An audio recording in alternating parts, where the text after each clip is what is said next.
Yeah, What's or up? What's rather- up? Yo, my brother. What up? You see, this is why I like what we do. See, you know how we get like people on for interview and we go through the whole story, because then, for example, if someone that's a big influence like Sarge or Africa, and like there's an event or there's there's like a war or something, they can come in and we can skip the history and stuff like that. Like we don't need to go through Sarge's whole story again and stuff like that. We already did that interview. So anytime our homies can just come back on and just give us their opinion on stuff. So Sarge, so let me get this straight. So was it a couple weeks ago or more that this started? I mean, like the actual fighting, it started in off season, like after the end of last season. Like it started picking up. That's when we moved back to Fort Sterling. So, okay. Like I remember when we did your interview, you came on here. We did your interview. Like you talked about there was like the game being kind of stale with the politics because there was no beef and stuff like that. Were you trying to start a war, like, or did it just happen like organically? I wasn't necessarily trying to start a war, but I wasn't like shying away from it either, right? Like, so we were in Fort Sterling last season, and like we had our season goals, right? And we accomplished those, and some stuff started happening, which like we will go through, I'm sure. But like I wasn't really in a place to fight right there. Like the guild had gotten a little lazy. We had been sitting on some good terries, so we relocated to Lim. And we had to build back up. Like I had to put everybody back through the meat grinder, you know what I mean? To like get in a position where like we could actually do something. So I wasn't trying to start a war. I was just trying to get like my guild good. And then like if the opportunity presented itself, then I wasn't gonna say no. Yeah. And I mean, bro, like I'm cool with you. I mean, I'm more than cool with you. Like, me and you have been close for a long time. I was very close to Africa, and then our relationship kind of decreased in season 13 when he joined the war on the other side. But we stayed cool. Like, I would say it got very dirty between like our guild BA against all the other guilds like Elevate, Surf. It was getting very nasty, But with Africa, it was just hard. Like he barely even talked shit. Like he was barely talking shit to me. I was barely talking shit to him. It was more like the other people. So how did it happen? Because he's usually pretty laid back, Yeah, like and like I said, don't get me wrong. This is all in game, right? This is 100% in game. Like Okay. we beef, we talk shit, whatever. But it's for me, it's 100% in game. I mean, Africa has had a huge impact on the game, across multiple seasons. Like he's been involved in multiple wars. He's established, but we're just now we're beefing. So it is what it is, right? But all my stuff's in game. But so. You want to start at the beginning, like all the way at the beginning? Yeah. Okay. Yeah. So, and by the way, because we have a lot of the screenshots and stuff like that. If you want me to pull them up on the screen at any time, just let me know. Yeah. Well, so I mean, this kind of, like I said, this kind of been a buildup, right? Like I have no personal problem with Africa. And in fact, like I used to be one of the only guys I feel like that would fight him one-on-one, especially like in the homeless crew days. Like, right. I would always take those fights. Like I didn't care, right? Yeah. I mean, I take bad fights all the time, so no biggie for me. But we were sitting in Fort Sterling. Like we had our goals last season. We hit them all fairly easily. We hit our points. Like we were fighting with Surf. Like we had done a good amount of damage to Surf, and we had taken a lot of area, a lot of territory, like 11 zones or something. You guys were both against Surf, right? At the beginning? Well, so it was essentially like me, and then like different cloth came, and like we allied up for a little bit, and like we were fighting with Surf. Okay. And then like this is where Africa comes into play, right? So Gotcha. well, I got word Africa was coming to Fort Sterling, like he was going to relocate. Like, you know, I got sent like the picture of like these are the zones he's going to take. Like he basically, it was a merc job. He was getting paid to come and basically, you know, continue to push Surf. He was getting paid silver? And, I mean, I don't know. It's not. We don't know. I'm not making any claims on Yeah, let's just say stuff, silver. Fuck it, silver. Right. But yeah, it doesn't matter. But it was a merc job, right? And that's what some of the first couple screenshots are, like just confirmation. Like he came to Fort Sterling as a job to continue to push Surf, which like I didn't have a problem with. Like whatever. Like we had done 80% of the work already. Like his job was easy. Like he just had to come in and finish cleaning it up. Like, you know, in that respect. So like it wasn't no big deal. And so he took the job, obviously, came in, started setting up, and like I tried to be like, I don't want to like neutral, right? Like I didn't want to try to get in his way. Like we had a good season thus far. Like we were sitting pretty, you know, like we had been fighting for a long time. So I was like, well, I'm gonna take the opportunity to kind of like have a little downtime, right? Like, you know, I'll just stay out of the way, whatever. And so like then we just started like not getting along, right? Like what he was saying originally like wasn't happening. Like they were taking stuff that they had said that they weren't gonna take. Like they were just like, you know, being I don't know, they wanted to come in and flex, basically. You know what I mean? Like they wanted to come in and flex. And like I pushed back. I was like, I just pushed back. And it wasn't anything you know, too bad, but you know, basically their stance was like you could just deal with it. And like, you know, there's a screenshot in there where me and Africa are talking, and he's like, well, you can like just make a coalition and fight me if you want, and you know, you should be thankful that like we just like let you be here. And like it was just all like this huge flex. And to be honest, like I said earlier, I wasn't in a place to really draw a line right then and there. Like, you know, we had just come off you know, fighting for a long time, and you know, it just wasn't the right time. So I knew he was bringing Para in to like reinforce his borders and numbers. So Para was with the last home? Yes. Okay. Yes. So Africa had started telling people that there was a coalition forming against him.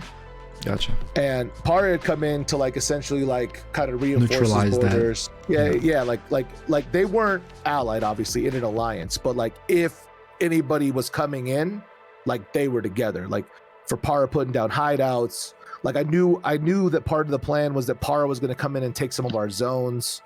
And like between like TLH and Para and DC and everything, like I mean I just wasn't in a position to like really like again like draw a line, right? So we moved to Livenhurst, and we moved to Livenhurst for the last season of the last month of the season.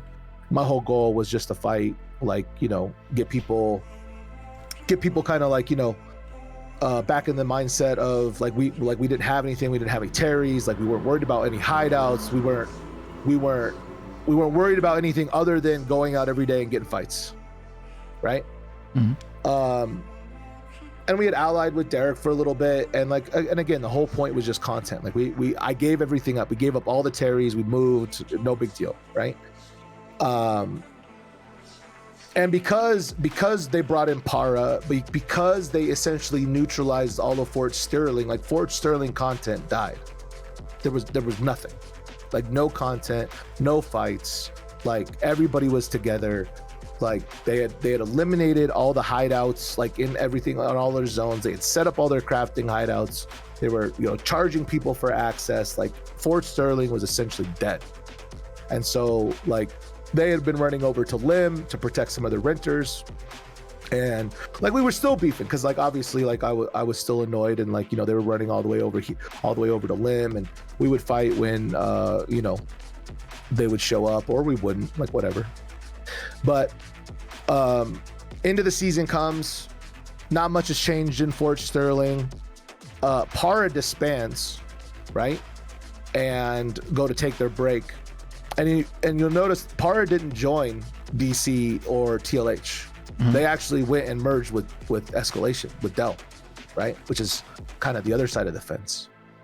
Yeah, only for like 2 weeks, right? Well, like they made their own guild, but they're still with Escalation. Right. So they didn't stay with TLH and DC, and that was a product of like Africa brought them over to, you know, for this like anti-coalition kind of deal, and nothing happened, and Fort Sterling was dead content, and there was nothing to do. So anyway, so they disband, they go with Escalation. That kind of opened up obviously a little space, and I started getting word, right, and there's some screenshots from Ballerini that you want me to put this up? Yeah. It's from essentially Africa's Renter Alliance, that Africa had promised them like 11 zones around Fort Sterling, like all the 0 and the 0-3. He's going to bring his rental alliance up there, and they started launching on and trying to evict Team Pilus. And Team Pilus like was they're pretty cool guys. Like they're good people. Like they fight, no big deal. Like, you know, they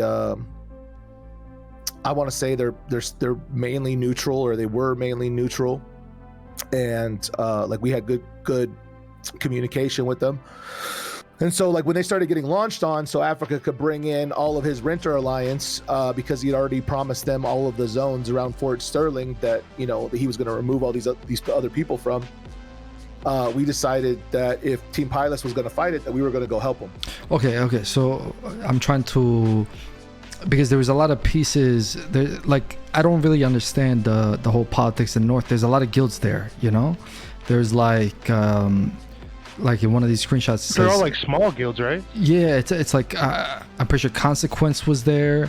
If Africa's there, Surf is close by in Thetford, right? Fucking the different cloth has been in that area for a long time. Militant's been in that area for a long time. None of the guilds that aren't, none of those are NA presence. Like Surf had no NA presence at the time, like when this started. Consequence, really no NA presence. Right. Like those guys are more focused on like the north tip where there's those EU zones. Gotcha. Right? Gotcha. And the only really big NA presence at the time, at the end of last season, was Different Cloth, who's allied with TLH. Para, who was, you know, handshake allied with TLH. You had Team Pilus, who owned the zones like around the Fort Sterling portal on the NA side, and they were just kind of in that area. And within that area, yeah, there's a bunch of little, you know, smaller guilds. Some people have headquarters, like they're a portal or a zone or two outside a portal, right? But that was it on the NA front. Like that's it. That was all of Fort Sterling NA, and Fort Sterling has, you know, heavy NA zones, especially between the gates all the way through Inner Ring, right? And so they were going to bring their renters in and finish kicking everybody out. So then that was going to make essentially like the whole area again just handshake locked, because they're going to bring in their Renter Alliance with all these promised zones. They're going to remove Team Pilus and everybody else, which was like the last group that wasn't necessarily directly tied to them. And so I asked Team Pilus, I was like, look, if you want to fight this, like I'm in. Like if you want to fight this, I'm in. And so they said, we're going to fight it. And I said, okay, I'm relocking. Like we're fighting. And so that kind of kicked it off, and that's where we started fighting in off season. Gotcha. And then Gotcha. and then like, you know, obviously it's continued to escalate, but that's essentially like where it kicked off. Let me ask you a question, because I'm still trying to put the pieces together. So to summarize, basically the whole zone was neutralized and it was kind of controlled by the last home. And because you were one of the remaining pieces that was not part of their coalition or anything like that, you were eventually going to get flexed on and removed. right? Yeah, they had already taken the stance of like you're just gonna deal with whatever we do. You know, like that was their They're setting up camp. Like, they're setting up camp in in that location. Gotcha. Right, and to the, like that, it wasn't wrong. Like I knew I wasn't in a place to like draw a line and start a war right then and there. Like, I just wasn't. So they weren't wrong, but they basically had come in and like I said, killed most of the content. Right, I knew Para was coming in. Like I knew they were bringing in Para. I knew what was going to happen. Like obviously in that respect. So like there wasn't. Like if I stayed, it would have just it would have been difficult. But like it just made more sense for me to reset the guild and go basically build back up and focus on getting myself into a good position before like I don't know, coming back, I guess.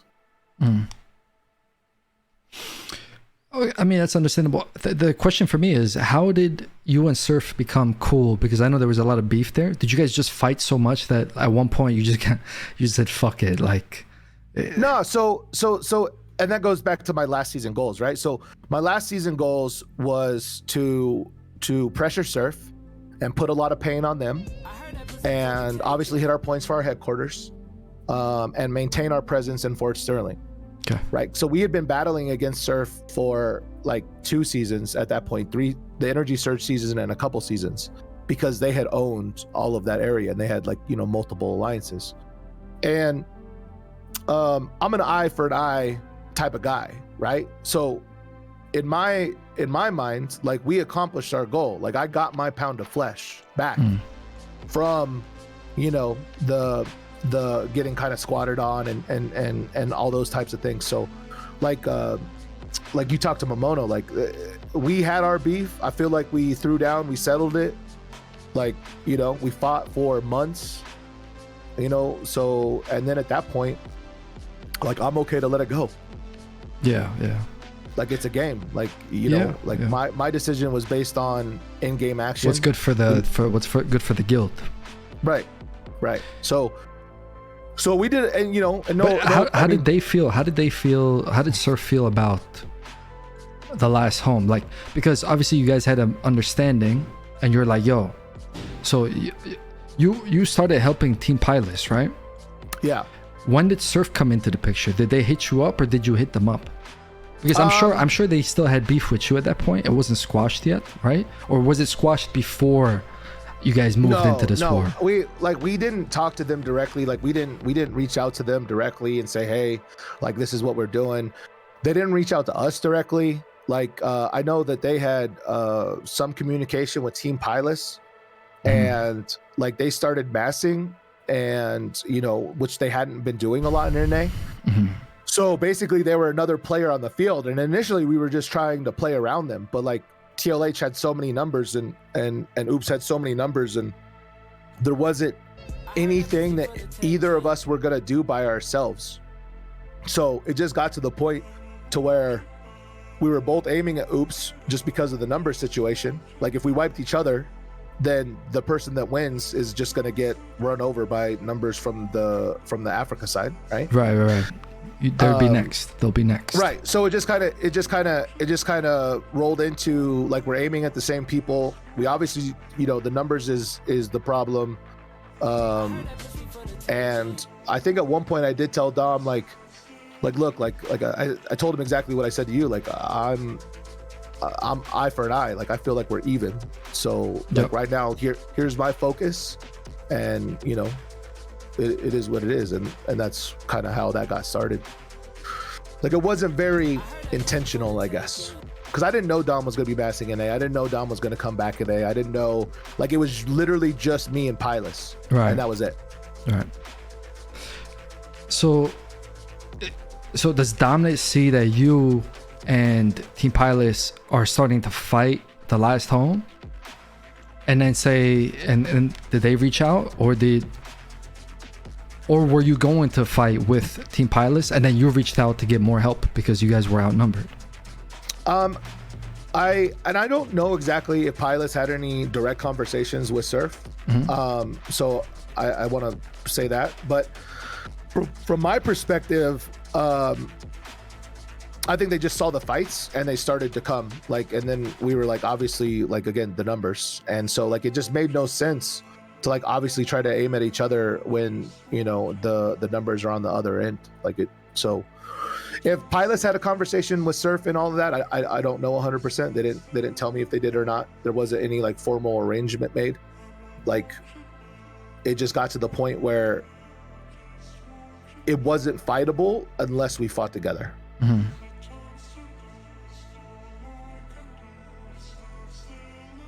So it was organic, is what you're saying. It was just organic. Yeah, I mean, from my side, it was like I don't think that they had like pilots had any formal conversations with Surf, but I you know, I can't say for sure. I don't think they did. So it starts popping off, right? So it's you, Surf, and Team Pilots. Is there anybody else? Different cloth, right? Or is it different cloth with them? Yeah, different cloth is with TLH the whole time. Is with them. Okay. Yeah, okay, yeah, so yeah. I see. So different cloth was with you when you guys evicted Surf, right? Well, when we were fighting Surf, yeah, and, Yeah, and I still don't have a problem with Wimp, the caller / leader. Yeah, but, he was getting different cloth going back then, and you know, and so we had talked, and I was like, look, we got a lot of content. You know, if you want to come over here, like I'll help get you set up, and you know, like we'll ally obviously and fight, and everything's fine. Like I still talk to Wimp, you know, even though he's on the other side, no biggie. But him and Africa have always been close. So when Africa was taking this merc job to come, you know, move and get paid to fight Surf, Wimp had said like, hey, like Africa wants me to ally with them. And I was like, oh, I was like, I don't care. Like, that's fine. Like most of the time for Militant's existence, we've been out of an alliance. Like we haven't been in an alliance a lot, I guess. So it was fine with me. Like I didn't really care. Like I knew that they were homies, but to me at that point, like having different cloth, having more people in the area meant better content. So like it didn't bother me. Like it was no biggie. Yeah. But different cloth and Africa kind of banded together, and unfortunately, and this is not a dig on Wimp, but different cloth just follows along with TLH's lead, right? So like if they're saying this is what we're gonna do, then you know, then different cloth just kind of goes along with it. Like Wimp was pretty anti-renter, anti those types of things at first, but you know, things always change. Yeah. That's the way TLH went, and the, you know, so they just stuck with their alliance, which is fair, but it's just the reality. What about so with different cloth, that makes sense because now I understand why like why Dominic made another video. Bro, I saw like me and C tried to cover that shit on stream like a week ago, 2 weeks ago. And it was like a 17-page Google document spreadsheet, you know? Yeah, bro, yeah, we looked at it, we couldn't do it, bro. We said, Dom, what are you doing, bro? It was a lot. That's Dom for you. Yeah. But it makes. I was just gonna say, like, it makes sense because they were part of the coalition that was against them, and now they're also still against them in this war. So that's 2 wars in a row. So he's very angry at them, you know. Yeah, but Wimp had already been banned though. Like Wimp was banned before Dom did all that. Like, I want to say like the reason that Dom put all that together was because Wimp had already been banned, and he was saying that it was because he bought silver. And then Dom was, you know, doing his investigation. Wait, he got banned for buying silver? That's what he was claiming. Okay. I mean, now who knows? Like, it's none of my business, right? I don't care. It doesn't matter to me either way. I don't care. But I think that kind of spurred it, right? Like that got Dom's wheels turning, and he like started digging into all these people, and then there was like some beef and different cloth, and now he's getting like screenshots and. You know, they're sell. And here's the thing, like I don't care. Like none of that. It doesn't matter. I don't care. But yes, I do think that them being on the different side of the fence was I mean, obviously one of the reasons that Dom was willing to put all that effort and time in. Yeah, like I don't think Dom RMTs at all. By the way, I don't think he RMTs at all. I think he cares a lot about his the in-game stuff. So people who care a lot about the in-game stuff, they're not really gonna RMT and he lives in America, so the exchange rate, it probably isn't great if you live in a first world country, right? Now, if you live in Brazil or Russia, I understand why you're RMT. You know, it makes sense. But my point is, with Dominate, like, and a lot of these people that always try to rally people around them, basically trying to say that they're saving the game and fighting the armed tiers and stuff like that, it's just ridiculous to me, because they always say this about the people that they're fighting against. But if there's people in their guild that are banned for RMT, or people in their alliance that are banned for RMT, they'll keep that as low-key as possible. You know, it's only a problem to these people when they're on the other side, if you noticed. So that's what I found funny about it. And let's be super honest, right? As soon as like BA left, everybody that was fighting against all the stuff that BA did exactly the same shit. Yeah. They still do the exact same shit. The renting, the hand holding, right. everything. So who cares? Like, it doesn't matter. Like, none of the things that I've talked about that are leading up to this have anything to do. Not once have I said RMT. Yeah. Because none of this, from my perspective, right, was spurred because of RMT. I don't care, to be honest. Like, I don't care. Like, so, like for example, just think about it, right? Let's say that Africa is RMT. Okay. Don't care. I don't think he is. But let's say he was. Why would people complain about it? If you're fighting against him, isn't it an advantage to you if he's selling all the guild silver? What's he gonna fight with? Yeah, absolutely. Like, absolutely. It just doesn't make any sense to me. It's just right. It's literally just an excuse.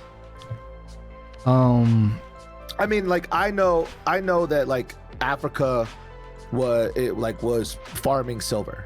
Now, am I saying he RMT with that silver? No. Like, I mean, obviously, like, these guys have 600-700 deaths a day, and they're doing regears and stuff like that. Like, that stuff's expensive. Like, if you RMT'd everything the guild had, like, you couldn't pay for that. Exactly. But I don't care. You're not focusing on that aspect. No, I know that he set up he eliminated every hideout that he could, created a crafting alliance, started charging people for access, has renters. Like, I know he's farming silver. The message he put out to his guys for this season was that they were going to chill, relax, have small scale, just kind of sit back and collect, right? I've already ruined that, right? And that was part of the deal. I'm not gonna, like, if I have the ability and there's the reason, I'm gonna ruin that, and I've already ruined it. So there goes your chill, relax season, brother. Like, it's okay. So, but nowhere in that do I care what he does with the silver. I mean, it's just the reality of how he's currently playing the game. Yeah. So, sorry for getting off track here. But so the war starts, right? The war starts between your side and his side. Mm-hmm. People are saying that you guys waited for Africa to go on vacation or something like that. Like, is that accurate or is that not accurate? No, we were already hitting hideouts. We were already launching. Like, I mean, we were already doing all the things that we're still doing. And where are these fights taking place, by the way? What part of the map? All around Morgana's Rest, basically. Gotcha. Like the Fort Sterling NA zones. Everything 0, 03, 05. Their Renter Alliance had already relocked. Like, their Renter Alliance was already, like, back launching and trying to get hideouts in place. We had already been hitting their hideouts and launching, and even though, like, it really didn't matter in off season, like, we were still fighting over Terrys that were, like, level 1. Like, it was just ramping up. Yeah, and then he went on vacation.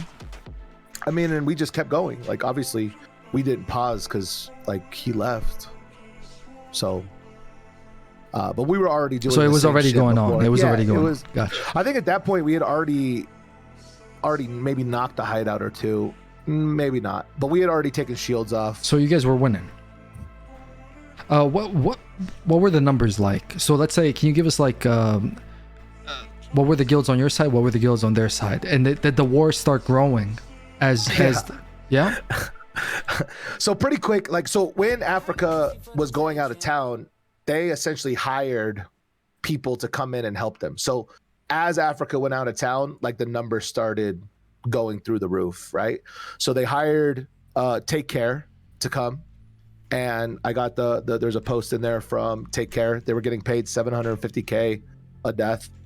And at that point, Zaguest Guild, Dice Era, whatever, they were also getting paid at that point.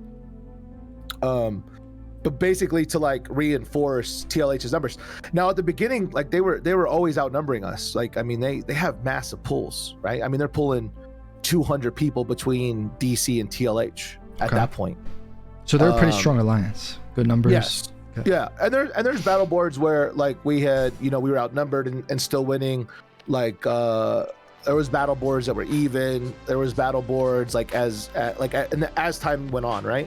Where they got more numbers. You have to add in Take Care. You have to add in Dice Ira or whatever. Dice Ira is the guild, and Surf started bringing more numbers as they built back up their innate presence. So it was steadily increasing.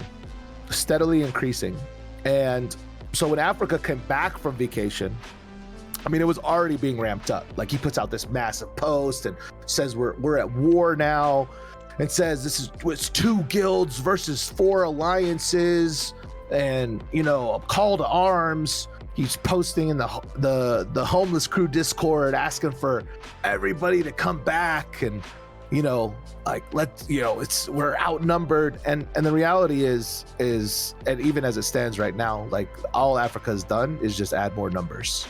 Like, that's it. That's been their number one strategy, is just add more numbers. So what's the quality like, right? Because, for example, the last season that I played was season 13, and of course we had PoE with us, and we had our NA alliance from back home, but the quality was very disproportional. Like, the enemy had all these high quality guilds and stuff like that. What's it like in this one? Is it more even? Like, do you guys have more of the quality, or do they have more of the quality? It's probably hard to say. Like, I would like to say we're relatively even. Okay. And here's why. Like a lot of guys from the last home went over to Take Care. And I know that like Africa had absorbed a couple other guilds. So I don't want to Africa wasn't as stacked as you would normally think Africa is, right? Yeah, it's not homeless crew, right? It's more of a chill guild. Yeah. Right. And DC was pretty strong at the start. And the game itself is still super stacked at the top, where a majority of like your really impact, like you just interviewed King Just, right? Yes. All those guys are all in Escalation. They're all in that that 2 guild alliance. Anybody that didn't go there from Elevate, which I wouldn't be able to say like how much of who went where, but went to TC or went to other guilds, but a lot went to kind of collected back in. Well, yeah, whatever the next elite ZVZ guild is, right? Right. So I would say like a majority of like the heavy quality swing is on the Escalation. What is it, Momentary or Momentum? Those 2 guilds, right? Yeah. But as far as like between us and the Oops side, right? Like I feel like it was pretty good. Like it wasn't disproportionately unbalanced and stuff. No, where it comes into play, I really feel like is the numbers for sure. So where did TC come in? Well, TC was paid by Africa to come help. Okay. And I gave you that one too. Like yeah, I'm opening it up right here.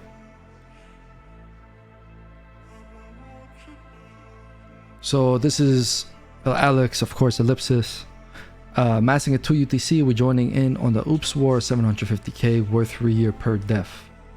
Yeah. Yeah, it seems like a standard deal. Like they get paid per set, right? Yep. And were they just helping on this timer, or did they start coming like multiple times a day? At that point, it was just 003. Like we hadn't even moved into 05 yet. Like, because we knew we knew as soon as we moved into 05, like China was coming. Like that was already established. So like we already knew that as soon as we, you know, moved into 05, like we were gonna have to deal with that. So TC was really only coming 003 while they were paid or the deal was in place or whatever the case was. And at this point, are you guys worried about TC? Like, is TC going to unbalance the whole situation? This is where it started to get, I feel like, unbalanced. Like this is where they started to really stack those numbers. So obviously it just got like, it was getting harder and harder, right? Like, you know, even though I don't feel like the quality was out of scale, like dealing with all the fronts between TC coming and Dice Ira coming and then the standard TLH and DC, and then others started coming. Blacklist started coming and helping them. Queen BR and his new guild came and helped a couple times. Like, you know, so it felt like we were fighting a lot of people there. So. And also, so I'm gonna show the Africa's announcement to his guild or alliance. He's pretty much saying that there's a war coming. Enemies doing propaganda against us.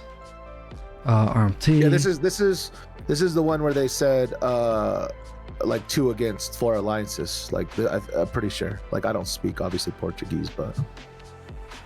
Yeah, but I mean, our homies that speak Portuguese in the chat can translate hopefully for the rest of the viewers. But basically, yeah, it's a classic Africa announcement. He's good at this. He's good at this stuff. You have to admit, he makes good announcements, man. Yeah. Africa of course. and Syndic, those two make the best announcements, in my opinion. I had a couple of good ones that I was proud of, but I think Africa and Syndic just make sick fucking announcements, better than anybody I know. So you see this announcement, right? Because of course you guys have spies in each other's guilds, all that stuff. What goes through your head? To be honest, like I just thought it was kind of funny. Like I was like, yo, we've been fighting for like 2 weeks. I don't know, like we're warring now. And then like of course on our side, like we're making fun of the fact like he says it's 2 guild versus 4 alliances, and like we already have the screenshots of him paying people. Like we already know who he's talking to bring in. Like we already know these things, right? And like so we're laughing at the propaganda on his side that he's trying to use to like bring people back to the game. And a lot of people have come back on his side, to his credit. But you know, saying, oh, like we're outnumbered, we're the little guy, we're trying to fight against this big horrible power, like when, you know, you're the big horrible power, brother. Like I hate to tell you. Like, so we just kind of thought it was funny. We didn't really care. Can I show the announcement that you did to them? Yeah. So I mean, we know, like I talked to Africa via his spies in my guild. Okay. Like during CTA, like I know they have guys in there. Like you're not gonna stop it, right? Like I don't care. Something, you know, like you're never gonna not. Yeah, you can't control that to a degree. So I literally like talked to Africa via my spies and like CTA posts. You know, just because like it's fucking hilarious. So yeah. But yeah, I always say just, you know, no matter what, never worry about like the spy stuff. Just play as if there were spies in your guild all the time. You know, like that's how you have to play. Of course. Like you're not gonna stop it. You're not gonna stop it. Yeah. So it's not even worth worrying about. Like I said, we'll be in comms at the CTA, and I'll be like, yo, will you guys tell Africa X, Y, and Z? Yeah. Just posted a members chat. Yeah, like can you tell him this, please? Dear Africa, I know. Yo, see, can you read this in your roleplay voice, bro, or no? Sure. Thank you, bro. Hold on, let me get some lemonade.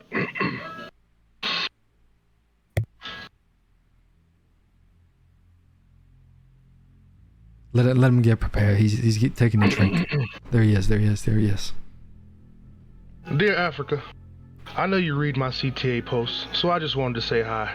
I saw the crypto is going down again, so hopefully you have some other means of income. I'm curious though, how do your men feel about the fighting in the current war? I would assume the strong BR community you wouldn't like the fact that you have to pay for friends and beg for help because you can't stand on your own. Aside from people paying, I would never have thought I would see a situation where China would have to come in and also help carry your community. In this game, your core has always been strong and proud, but now you have put them in a position where you have to ask anybody that will listen for help, just to fight Surf and some shitters. Do you tell your boys that you have gone to Jofton and asked PoE to help you survive?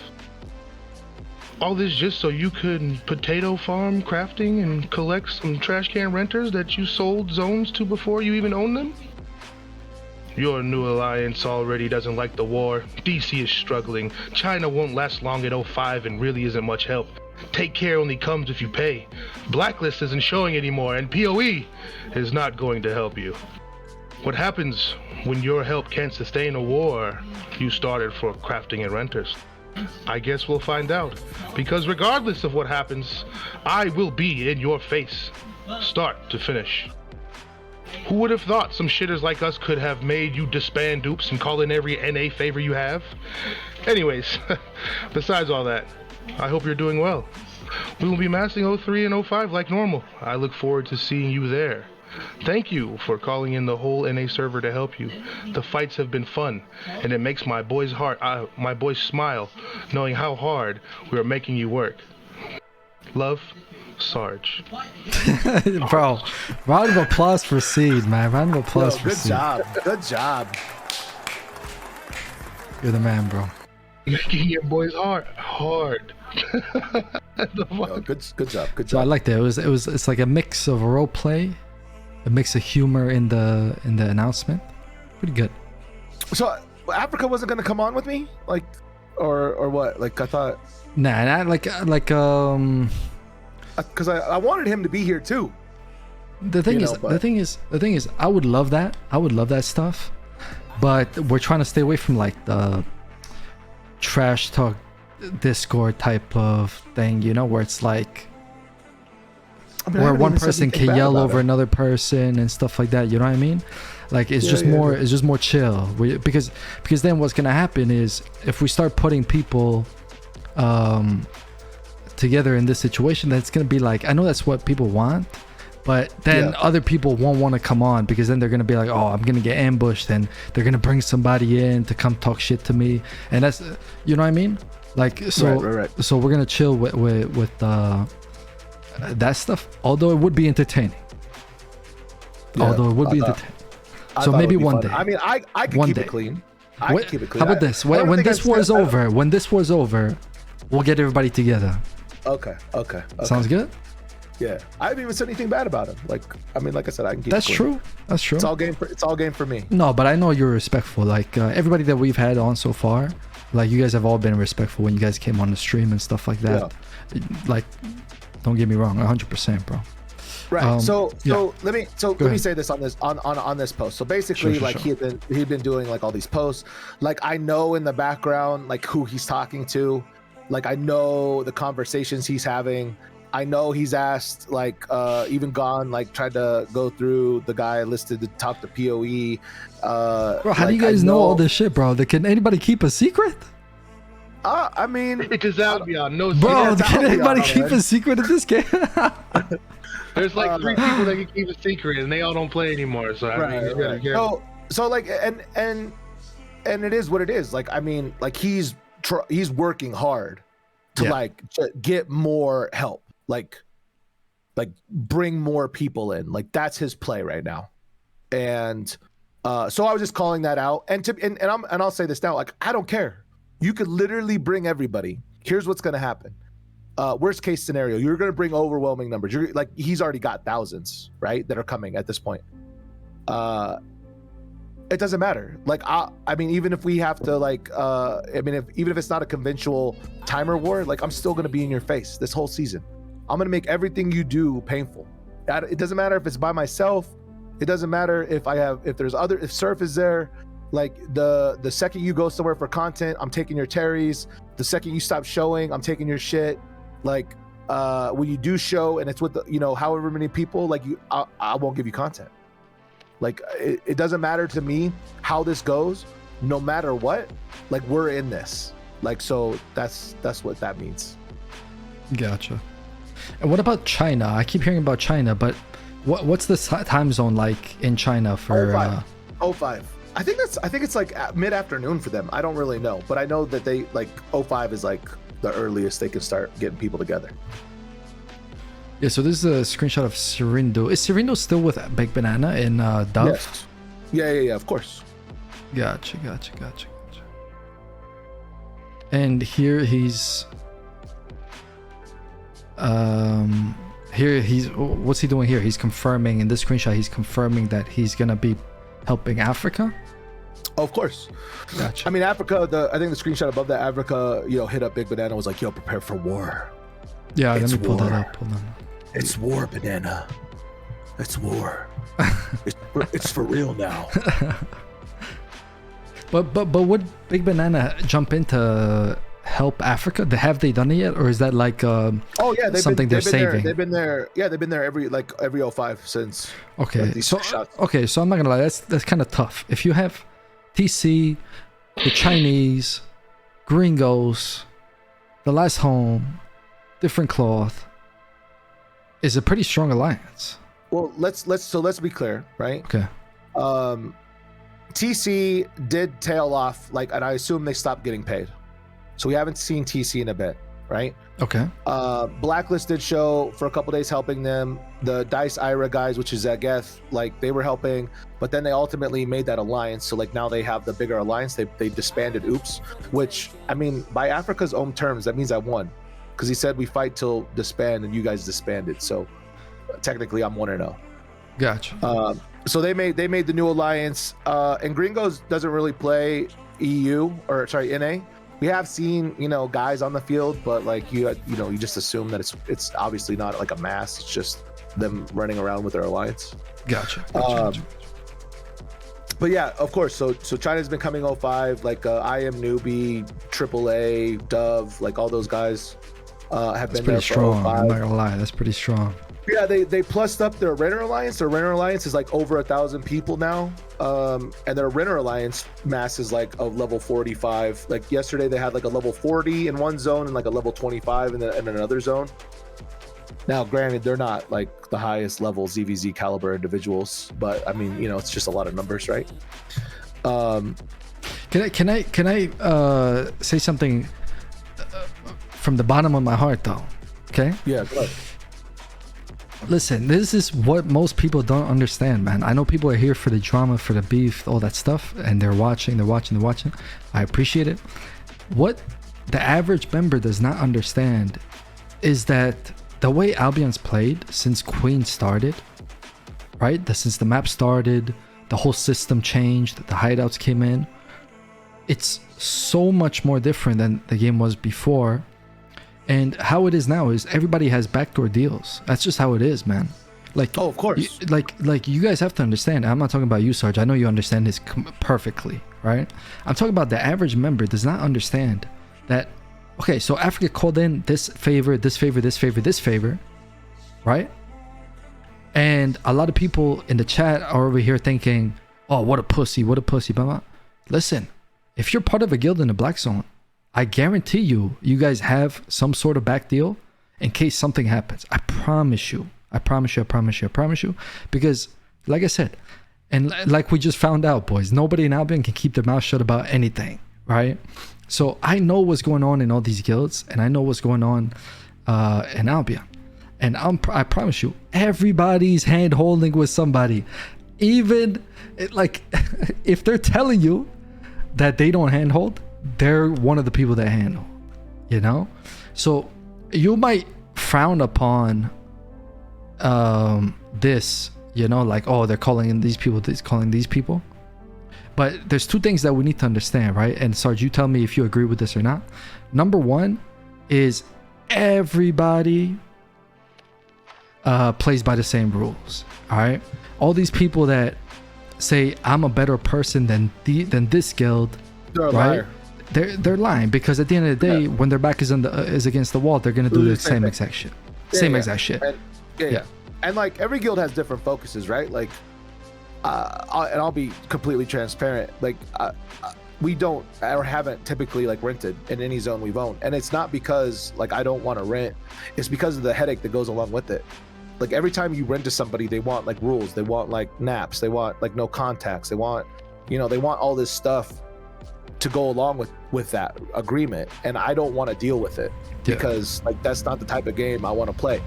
So even me, when I say I don't rent, it's not because of we're better. I just don't want to play that game like that. I just don't want to deal with it. I don't have time. That's understandable. But I wouldn't look down. Like that's what I'm saying. If someone frowns on you, if someone frowns upon you, because you're renting, like everybody does it. Everybody does it. Yeah, exactly. Like, you see, do you agree with me here? As part of the only alliance that has never officially rented, I completely agree with the concept. Like, it's part of the game. They have it on hideouts for a reason to allow you to pay rent to who owns the land. Like, I mean, yeah. And I was just using that as an example, for sure. But like everybody does the same stuff for the most part, with like little discrepancies, like I would say, or like different focuses, and that's specific to the guild, right? Like, their focus might just be smaller scale, or they, you know, maybe they don't want to own a bunch of territory. Like, it just depends on the guild focus, but everybody's in the same bucket because we all play the same game. So do you not want to rent because you just want to have the content from everybody and not have to be like, to be just bottom level honest, I can't deal with it. Because hit me up, bro. I got you. Don't worry. And this is not against any other guild specific, but when these people talk to you about renting in your zone and putting a hideout, like they want protection and they want naps, and they want to talk about like, you know, like who gets crystals and you know, who fame farms, and like I don't care about any of that shit. Yeah, man, not all of us have it in us to, you know, go down to a bakery and shake her down for her money, you know. Yeah, I can't do it. So it's just not the type of game I want to play from that perspective. But you know, like everybody's in the same bucket though. Like we all play the same game, minus maybe like objectives and focuses. Like everybody does the same stuff. Yeah, but yeah, like I just like when people are honest about it. You know, I like when people are honest about it. So well, let's back up one step, right? Sure. We were fighting with Pilus, right? And we were fighting with Pilus for a couple of weeks, and Pilus is strong. I mean, they were great to fight with, by the way. Shout out to them. But at the end of the day, they were a guild that had never been in a war, right? And you know, and I know, and all the people that have been in a war, especially from like a leadership perspective, there's a lot that goes into that. There's a lot that goes into that with your guild, your econ, your men's morale, your everything, top to bottom. And to be honest, they just weren't really set up for that. And you know, I know they have a good relationship with Banana, so I'm sure that they were getting some pressure from him as like they started getting ramped up to come help Africa, right? So there was a little conflict of interest there. So like I knew several days beforehand Pilus was going to bow out of the war. And again, no hard feelings. They were super honest with me. All is fine. Like they're great people.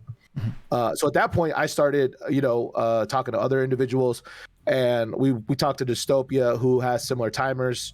You know, they mass about 60 people. Their caller Suncloud I've dealt with before. He's a good dude, and so we worked something out to where like when Pilus was going to leave, Dystopia was going to come in, and basically that's where we are now. It's Militant and Dystopia, and then Surf on the other end of that. Yeah. Wait, can we talk about that real quick? Yeah, go ahead. Sure. Bro, last time we talked to you, right? You had big beef with Domdet, yeah? Yeah, of course. Smacked him, and now you guys are working together. Yeah. What we talked about that. We did? I must have missed it. I'm sorry. Jeez. Yeah, we went through it. I'll update you. You want me to update you? Long story short. Yeah. I won't know what happened because I have. So they fought, and then the smoke kind of cleared off within like the next month or so, or next few weeks, and then Sarge jumped in to basically Sarge was in that area where Last Home was pretty much establishing. So all the guilds around were pretty much falling to the control of Africa, and so eventually Sarge thought that he was going to be next, right? So he teamed up with one other force, which was Team Pilus, and they got together to fight the empire, quote unquote, right?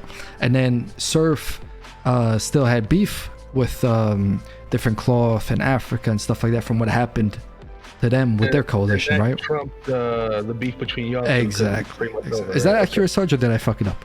It's pretty close. Okay, close enough. But like you said, we fought Surf for a long time. I feel like I got my pound of flesh, eye for an eye. Okay. Like I'm cool to let it go.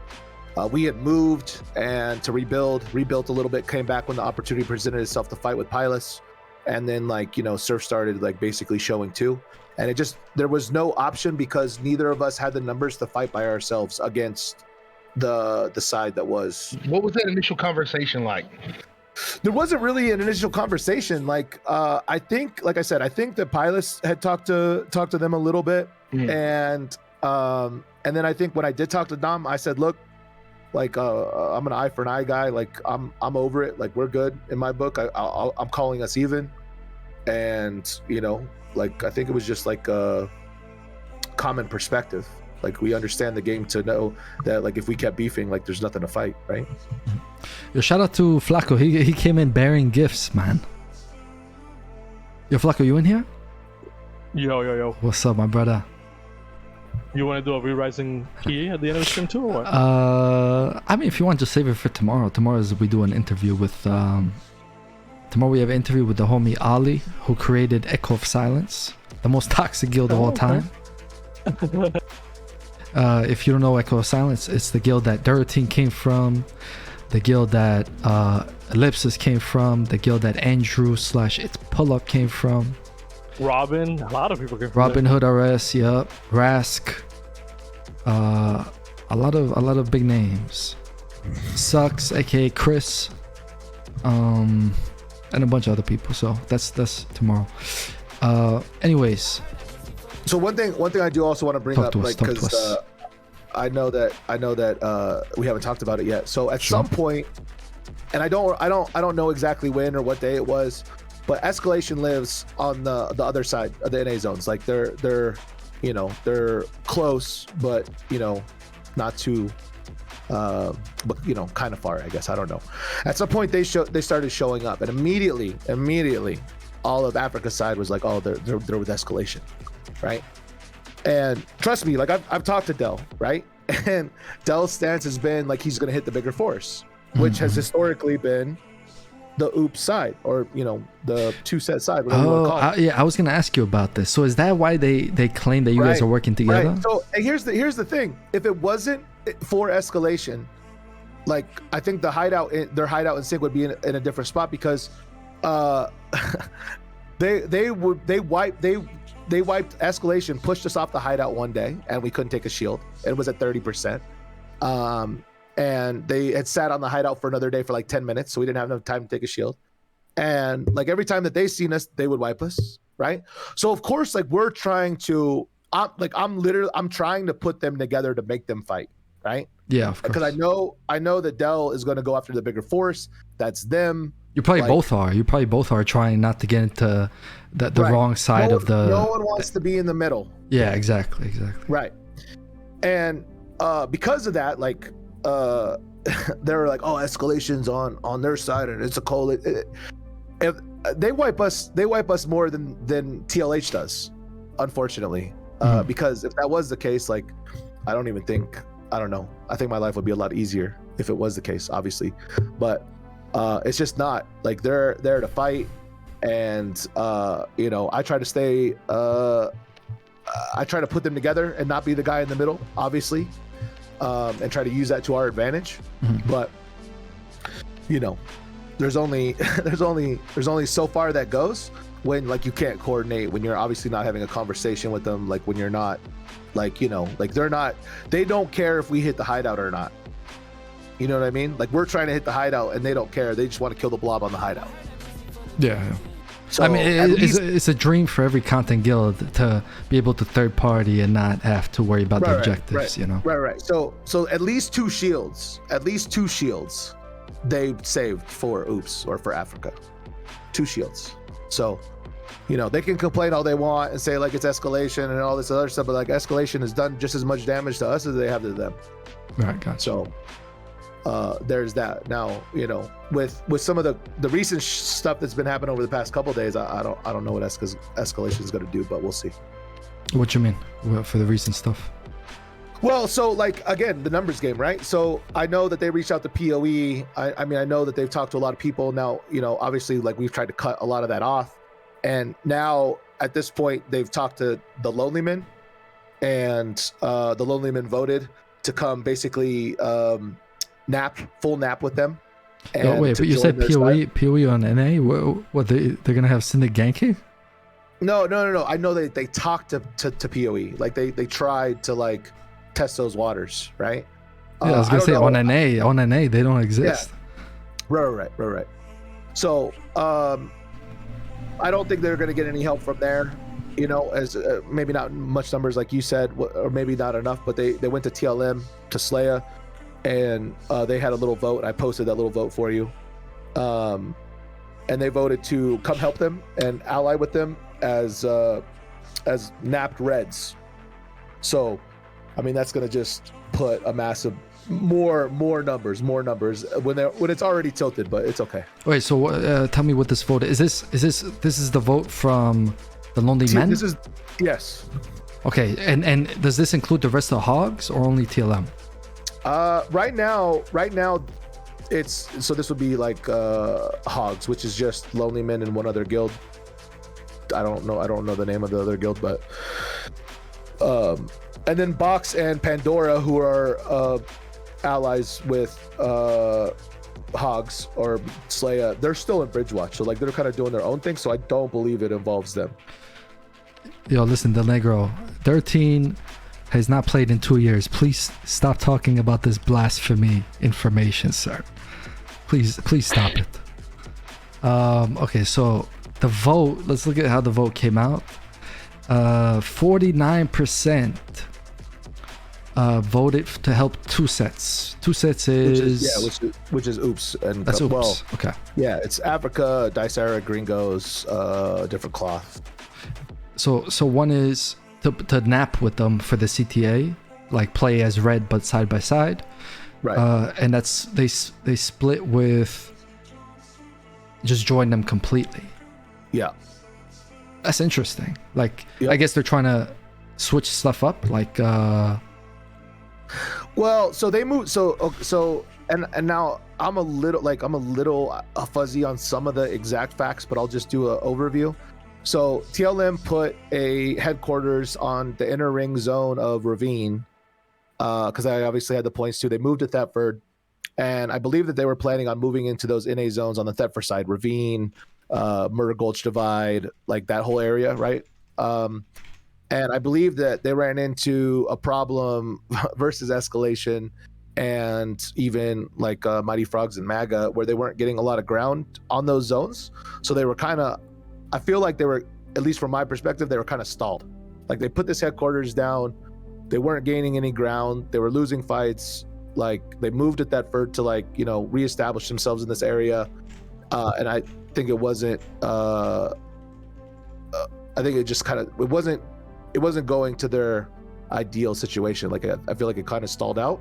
So this is a way for them to maybe, I don't know, find a new path, right? And someone that said in the chat that it's only our side. Like I asked Africa to be here, by the way. So yeah, we'll have Africa on after. He can't be here for long. He's you're gonna hear him. He sounds pretty bad. He's sick, so he's not gonna be here for long. Man. But he's gonna update us from their perspective too. So we always try to get both sides. Luckily, I'm cool with both sides. Seed's cool with both sides. So they were nice enough to join us and give us their time. A lot of times we try to get both sides, but one side's still upset at us from something that happened 2 years ago, for example. And then, so a lot of times we don't get both perspectives. Today we'll get both perspectives. So you gotta appreciate the content. You gotta appreciate Sarge. You gotta appreciate Africa. I love stuff like this. I mean, go ahead. We're the only thing going on in the game right now. I was gonna say that. Yeah. So to the rest of the game, like, and even all the hate, man, like what else is going on in the game right now? At least like both sides of this fight, like, aren't afraid to fight. Like half you guys just want to be everybody's friend and be neutral and gather and stuff, like at least we're in a PvP game trying to bang it out. Like, so I don't want to hear nothing from none of you guys that aren't trying to fight. Yeah, Where's my fade? You guys in the chat, calm down, boys, calm down. You have to understand, if it wasn't for this type of beefs, you know, everybody would just. Do you guys remember how boring it was? Like maybe 3 months ago, 6 months ago, in the game when there was no politics, no drama. You know, so just take out the popcorn, enjoy this stuff. These boys are making content for us. We boys. are the content in the game. Yeah. Like, right? I mean, and that's kind of, I mean, from again my perspective, like that's kind of what killed Elevate. Like, there's no content, right? No drama, no beef, no war, no. Everybody wants to be homies, right? Everybody wants to fame farm and get points and, you know, whatever. Like, I mean, if that was my only game, I probably would have quit a long time ago. Like, I'm here to fight. So I'm whatever. not even mad at people in that situation who will fight their allies after for content. You know what I mean? But to starve yourself of content is suicide. Like, I mean, I do set up those setup wars, like, are cool sometimes. Those set up little fights, but I mean, those don't have the same meaning. Like, that's not a fight. True. Like, it's not backed by beef, right? But at least they're willing to fight, and that's what I hate the most is that.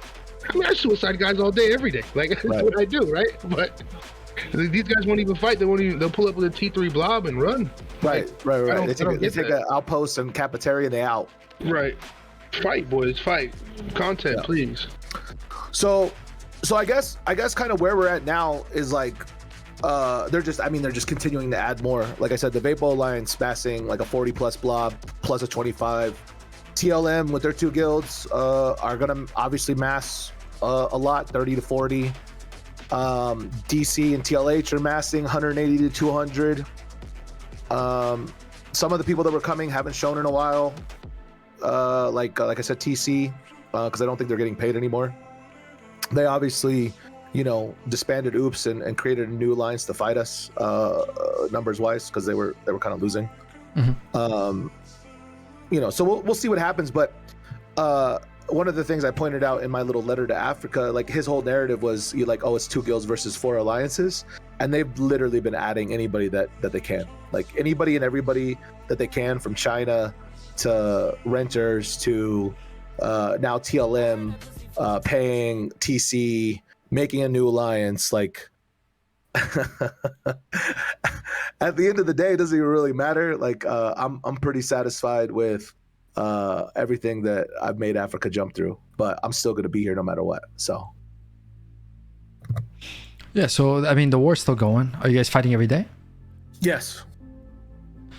Yeah, so it's still going to go. How long do you predict this war to go? I don't know. Like, I feel like them adding a lot of numbers is something that we're gonna have to figure out. Like with Hogs joining in, right? Because that significantly tips the scale, pressure wise, right? And like we had destroyed, I think, a total like 4 hideouts, and Esca inadvertently saved one of their hideouts in sync. You know, like I said, and They've knocked a couple shields off a couple hideouts now, you know, and they have the huge number advantage at the current moment. So like we're gonna have to figure it out. Like as long as we can fight, we will. Like this isn't it won't be a situation of like you know we're just like, oh, like we can still fight, but like we just don't want to. Like as long as we can, we will for sure. Gotcha. So yeah, that's pretty much it.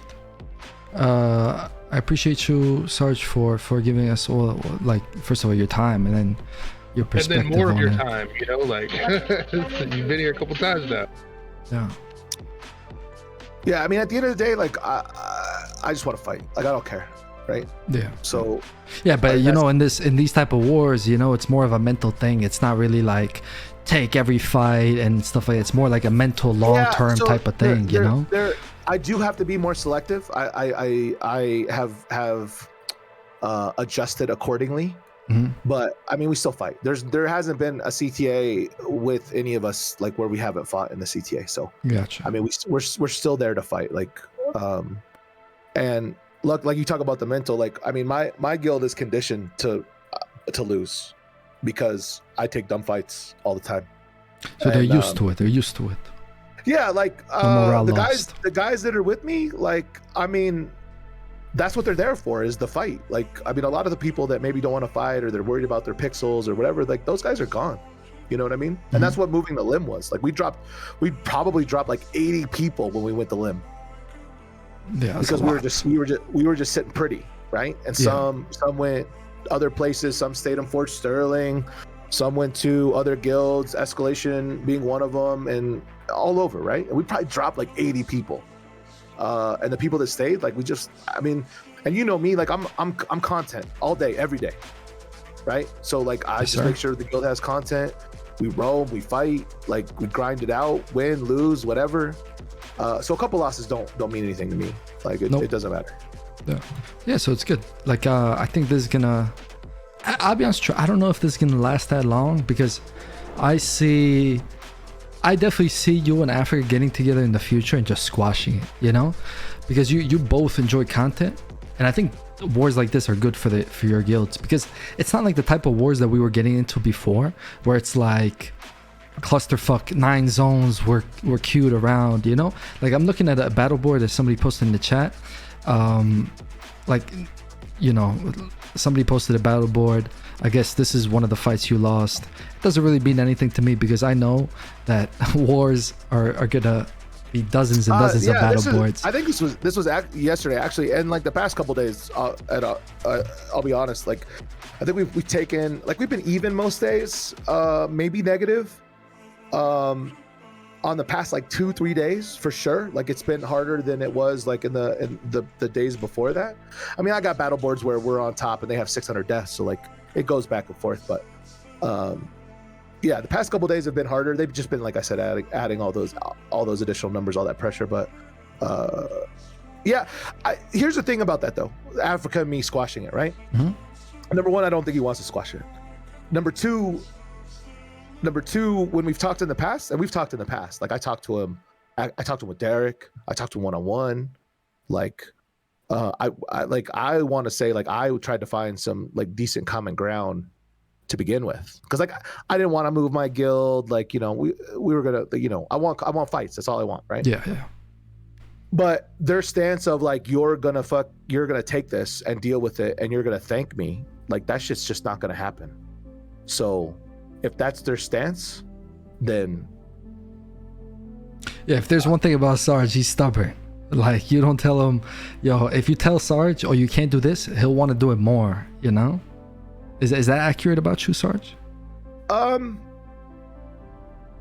Maybe, but like I'm not here to like, I'm not here to play that game. Like I'm not gonna be, oh, okay, yes, okay, no, like I know that your plan was one season. I know that you only decided to stay for another season so you could chill and do small scale and continue to collect silver. Like I know you don't want a war. Like I know, as much as I love Whip, I know he's struggling. And I don't care. Like Surf could stop fighting, Dystopia could stop fighting, Escalation could stop fighting. I'm still going to be in their face every day. And if they massive numbers, I'm going to run them around like idiots. And if they don't, and they go somewhere else for content, I'm going to take their shit. So no matter what, I'm here and I ain't going away. But gotcha. I don't think Africa is going to want to make a deal because they want to take that approach of, you just need to like praise us and be thankful. And that's just not going to fly. Like that's just not going to happen. So do you think that's why, last question for me here, do you think that's why Africa called in all his favors now to finish this war as fast as possible, because he had other 100%, plans for the season? 100%. Like, so, and I told this to you, like it kind of surprised me that he like called in everything up front. Like he went to the homeless crew Discord, like he went to like all the contacts that I know that he had to paying people, like, you know, I mean, like Africa asking or reaching out to PoE to see if they can help. Like you don't do that if you're confident and like you're just gonna like weather the storm per se, you know what I mean? Like he's trying to throw everything at us, trying to get us out of the fight, and no matter what, that's just not gonna happen. But I'm also not gonna accept like him telling me what I need to do and what I need to accept. Like that's not how this game works. So yeah, maybe you could do that. Maybe you can talk to other people like that, but that's just not gonna happen with me. Okay. Is there any question before you go? Is there any question you want us to ask Africa when he comes on in 2 minutes? No, not really. Not really. You got everything out. You got everything out. Like, all the info out, everything. Yeah, I mean, like I said, I don't hate Africa. I don't hate Africa. I haven't said a word bad about him. I mean, if anything, I respect his impact on the game from when he was fighting on the PoE side to Last Warren to Homeless Crew. Like I always respect him enough to fight him one-on-one, right? Whether we got smashed or not. Yeah, but at the same time, like, you know, we're on opposite ends right now, and that's it. That is what it is. Yeah. Cool. So, round of applause. Whether you like him or hate him, boys, doesn't matter what side you're on in the chat. Make sure you appreciate the homie Sarge for coming in here, keeping things interesting. Thank God. Yeah, bro. Game's boring. Yeah, from the bottom of my heart, bro, we appreciate you for spicing up the game. Thank you so much, Sarge. You're a fucking beast. All right, I love you guys. I'll talk to you later. Love you too, bro. Peace, bro. And welcome Jason, man. Jason, how you doing, my brother? Still breathing, man. How are you? Good, bro. I saw you in the chat. I said, you got to get on this shit, bro. Man, I'm starting to recover from this goddamn hepatitis shit. That was brutal. What the hell is a hepatitis? Hepatitis, the disease, man? I had hepatitis E last month. Well, how many types are there? A, B, C, D, E? How many? Only there's an E now, you know? So I guess I'm fucking patient zero. Like growing up, there's a bunch of different ones. Like growing up, I only knew about like A through C. Yeah, you get A and B are the ones they have a vaccine for. C's the one that's no fun. Yeah, but doesn't that shit like never go away? Nah, that's hepatitis C, bro. Hepatitis C, and you can get cured from it. It's just, yeah. No, but hepatitis E, my doctor told me, she's like, look, you know, you only get this from two things. Well, one thing, contaminated food from fecal matter. So I laughed. I was like, you don't have to tell me that. But apparently, I guess I ate in a restaurant where somebody in the kitchen went to the bathroom, then didn't wash their hands. It's the only way you get it. Damn, bro. Or you're probably eating too much booty, bro. You were eating the booty Yeah, that's too true. much. That is true. That is true. Oh man, did you? Tossing too many salads. Here. So we have Africa. He's waiting down there. We're gonna drag him up. You're gonna drag him up. You're gonna drag him up. You're gonna drag him up. He's muted. You got it. You want me to bring him up or what? No, he's in. Flacco, Jason, I don't know how much of it you guys caught. What you guys think so far? Like, what you guys find interesting about this war? Hello. Yo, Africanow. Yo, nice to meet you, my brother. Nice to Yo, how been going, bro? Everything's good, bro. Everything's good, man. Very chill, nice you know? Very chill? Yeah. It was chill before I joined here. I don't think it was, bro. Did you sense a lot of hostility, bro? Yeah, man. I was feeling something bad inside me, bro. I don't know. See, like, the thing about Africa, bro, I don't know if you heard it. First of all, this is for you. Every time you come on here, I gotta play this for you. But I was saying this before on stream, bro. Like the last time I played was season 13, right? And you were on the other side, and like I had beef with all these people that were on your side, but I always found it hard to get mad at you, you know, or to hate you. I always found it so hard, you know. Yeah. And this is why, bro. You come in with like some humor and shit, and everything's just more chill. I found it easy, by the way. I'm just kidding, man. Yeah.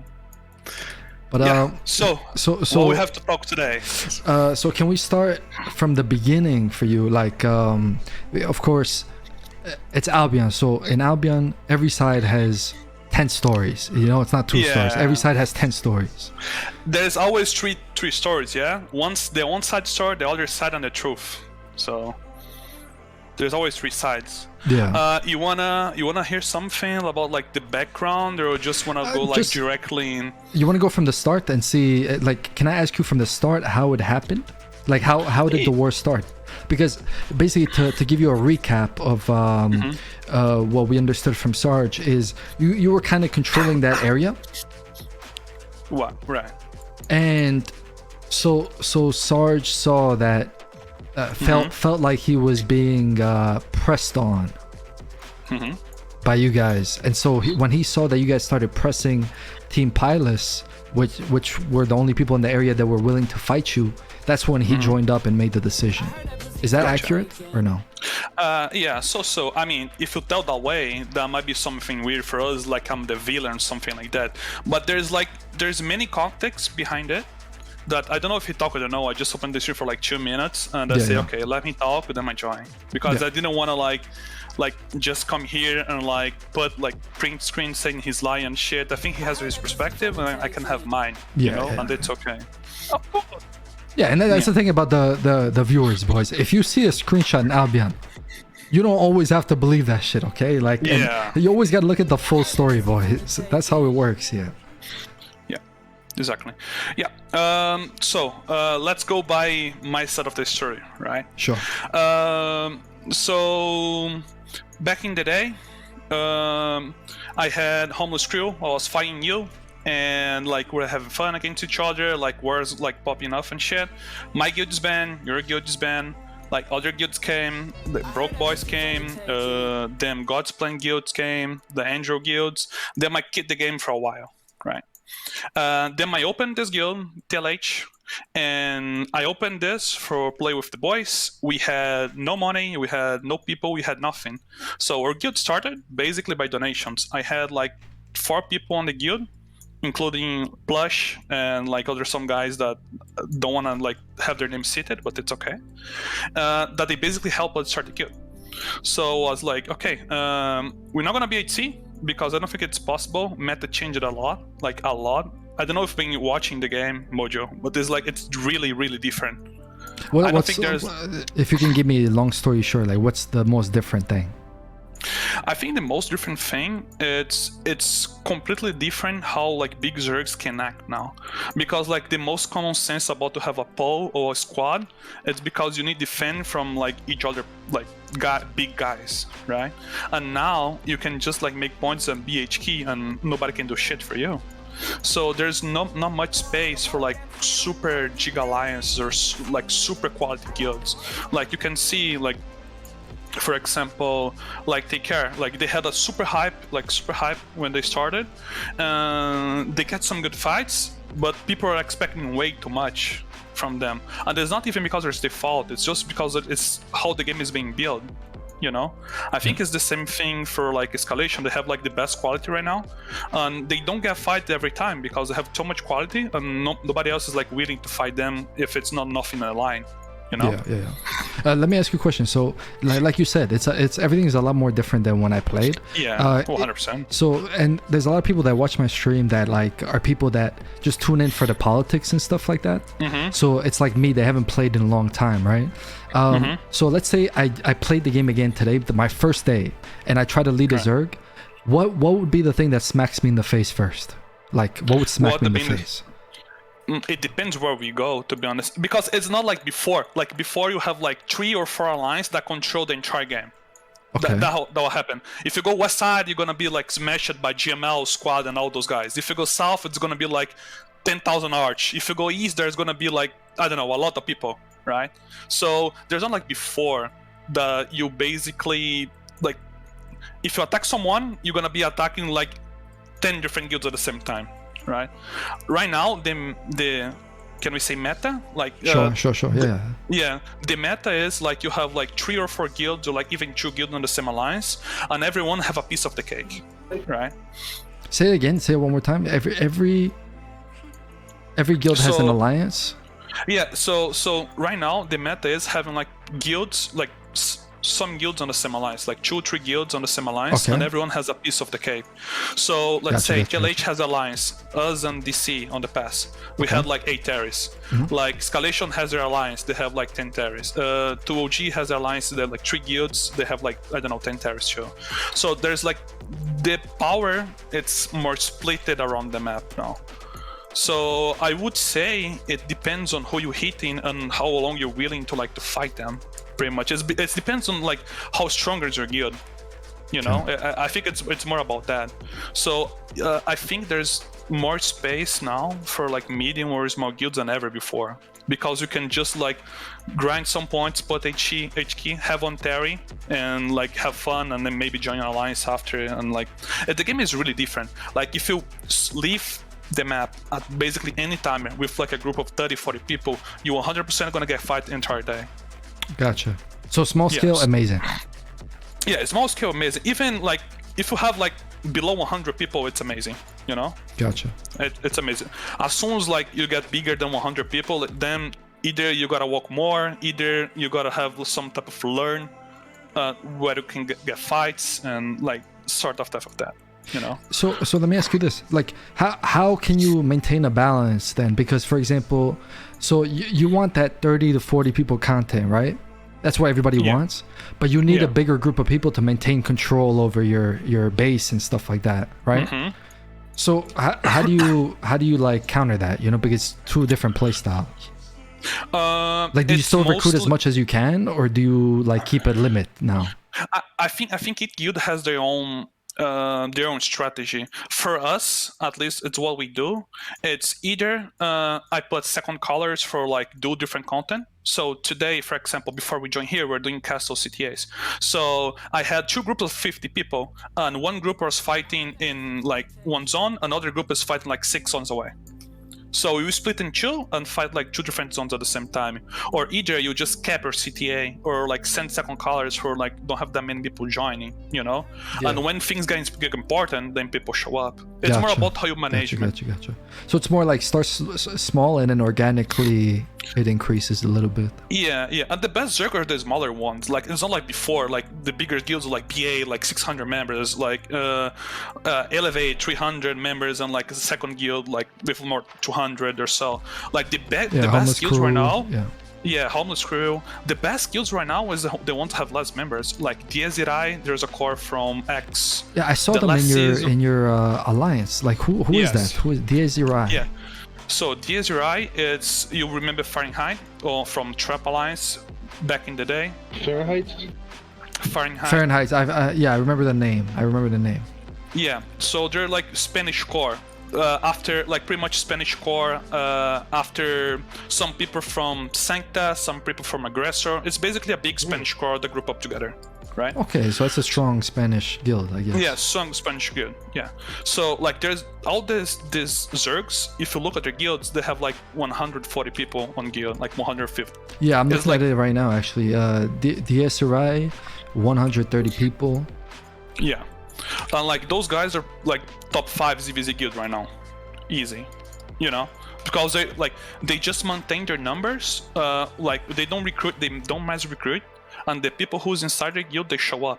So when if something important, like they got like 80 of like 140 people showing up, and when it's normal content, they get the size that I say to you, like 40, like 50 people. Gotcha. It's the same for like the Gringos. It's the same for Escalation back in the day. It's the same for like, I don't know, like many other guilds. So the quality now means a lot more than just the numbers. Like, I guess I'm in trouble.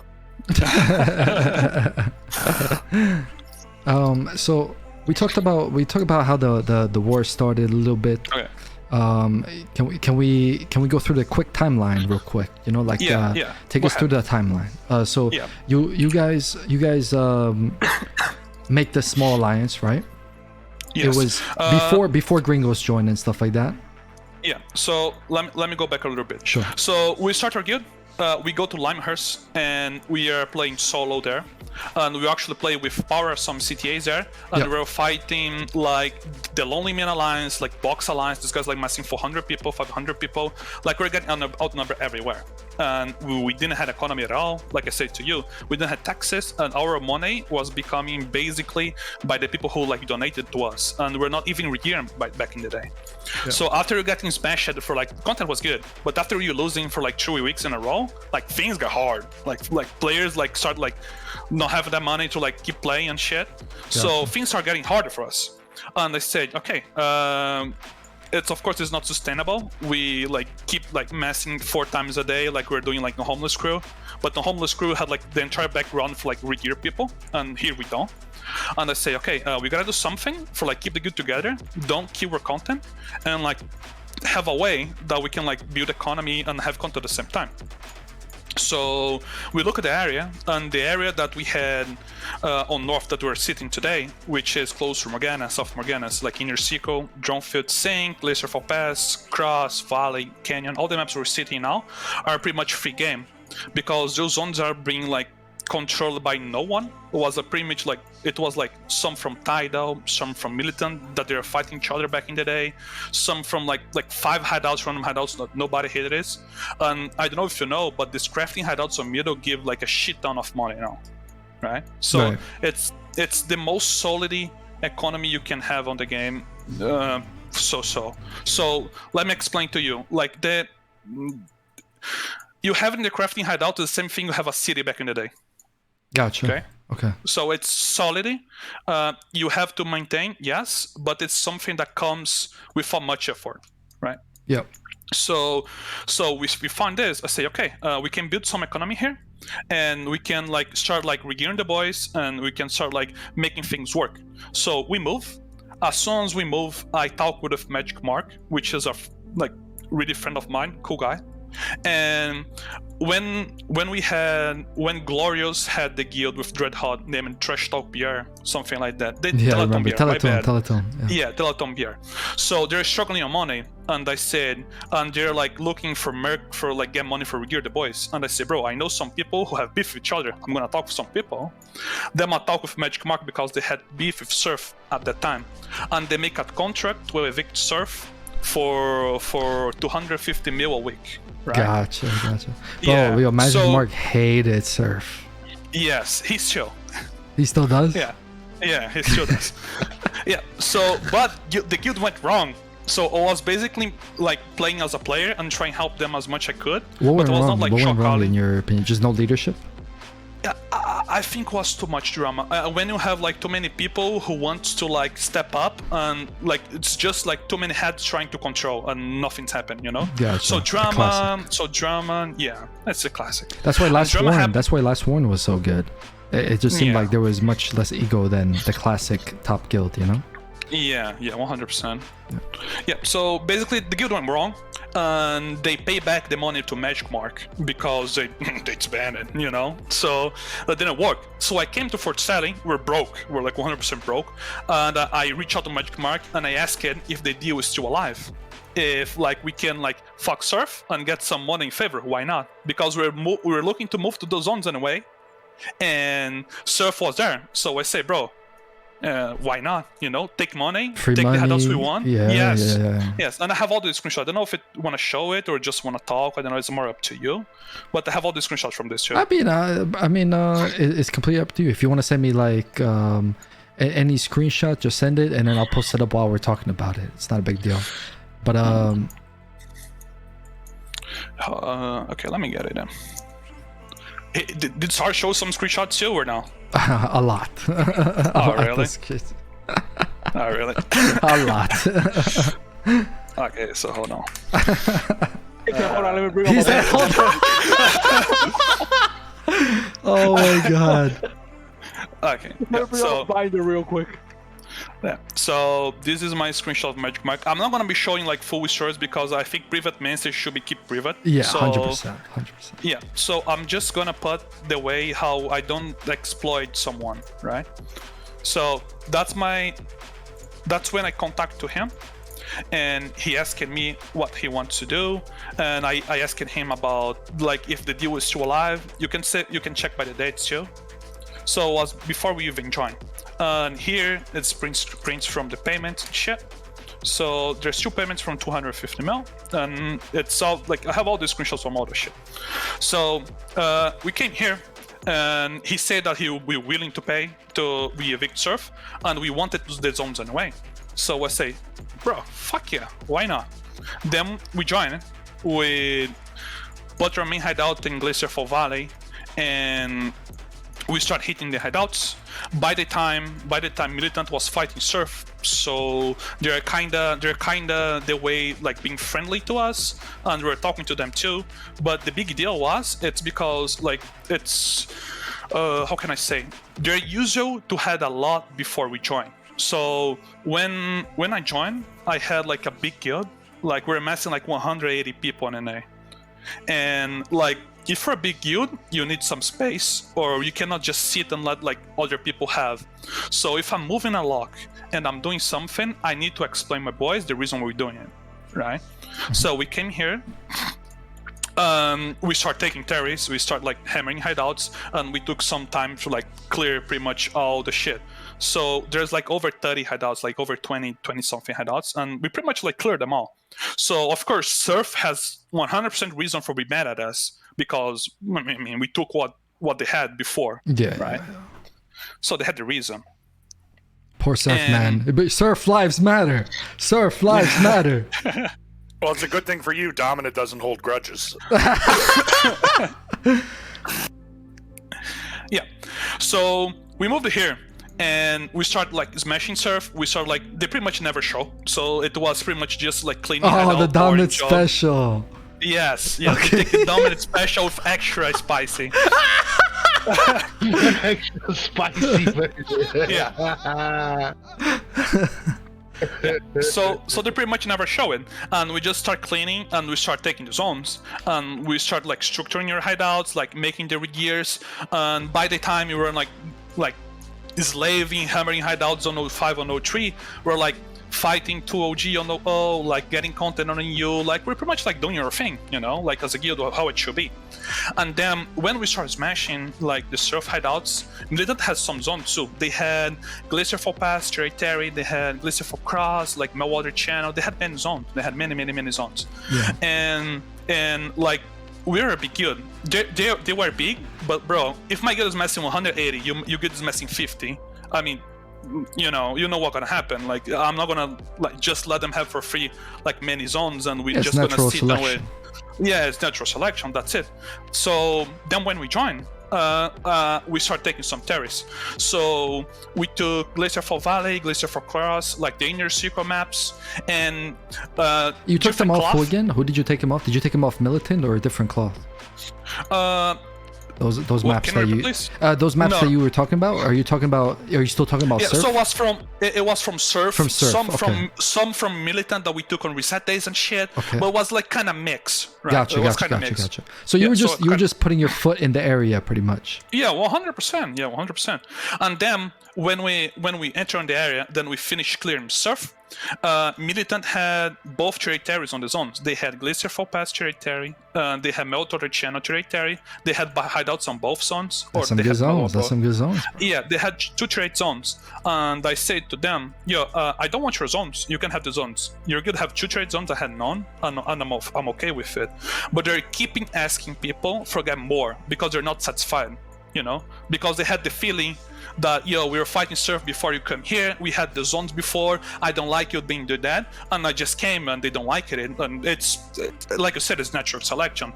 And I say, bro, I'm trying to be like cool and shit, I don't want to just like come here and like smash you and like being like the bad guy.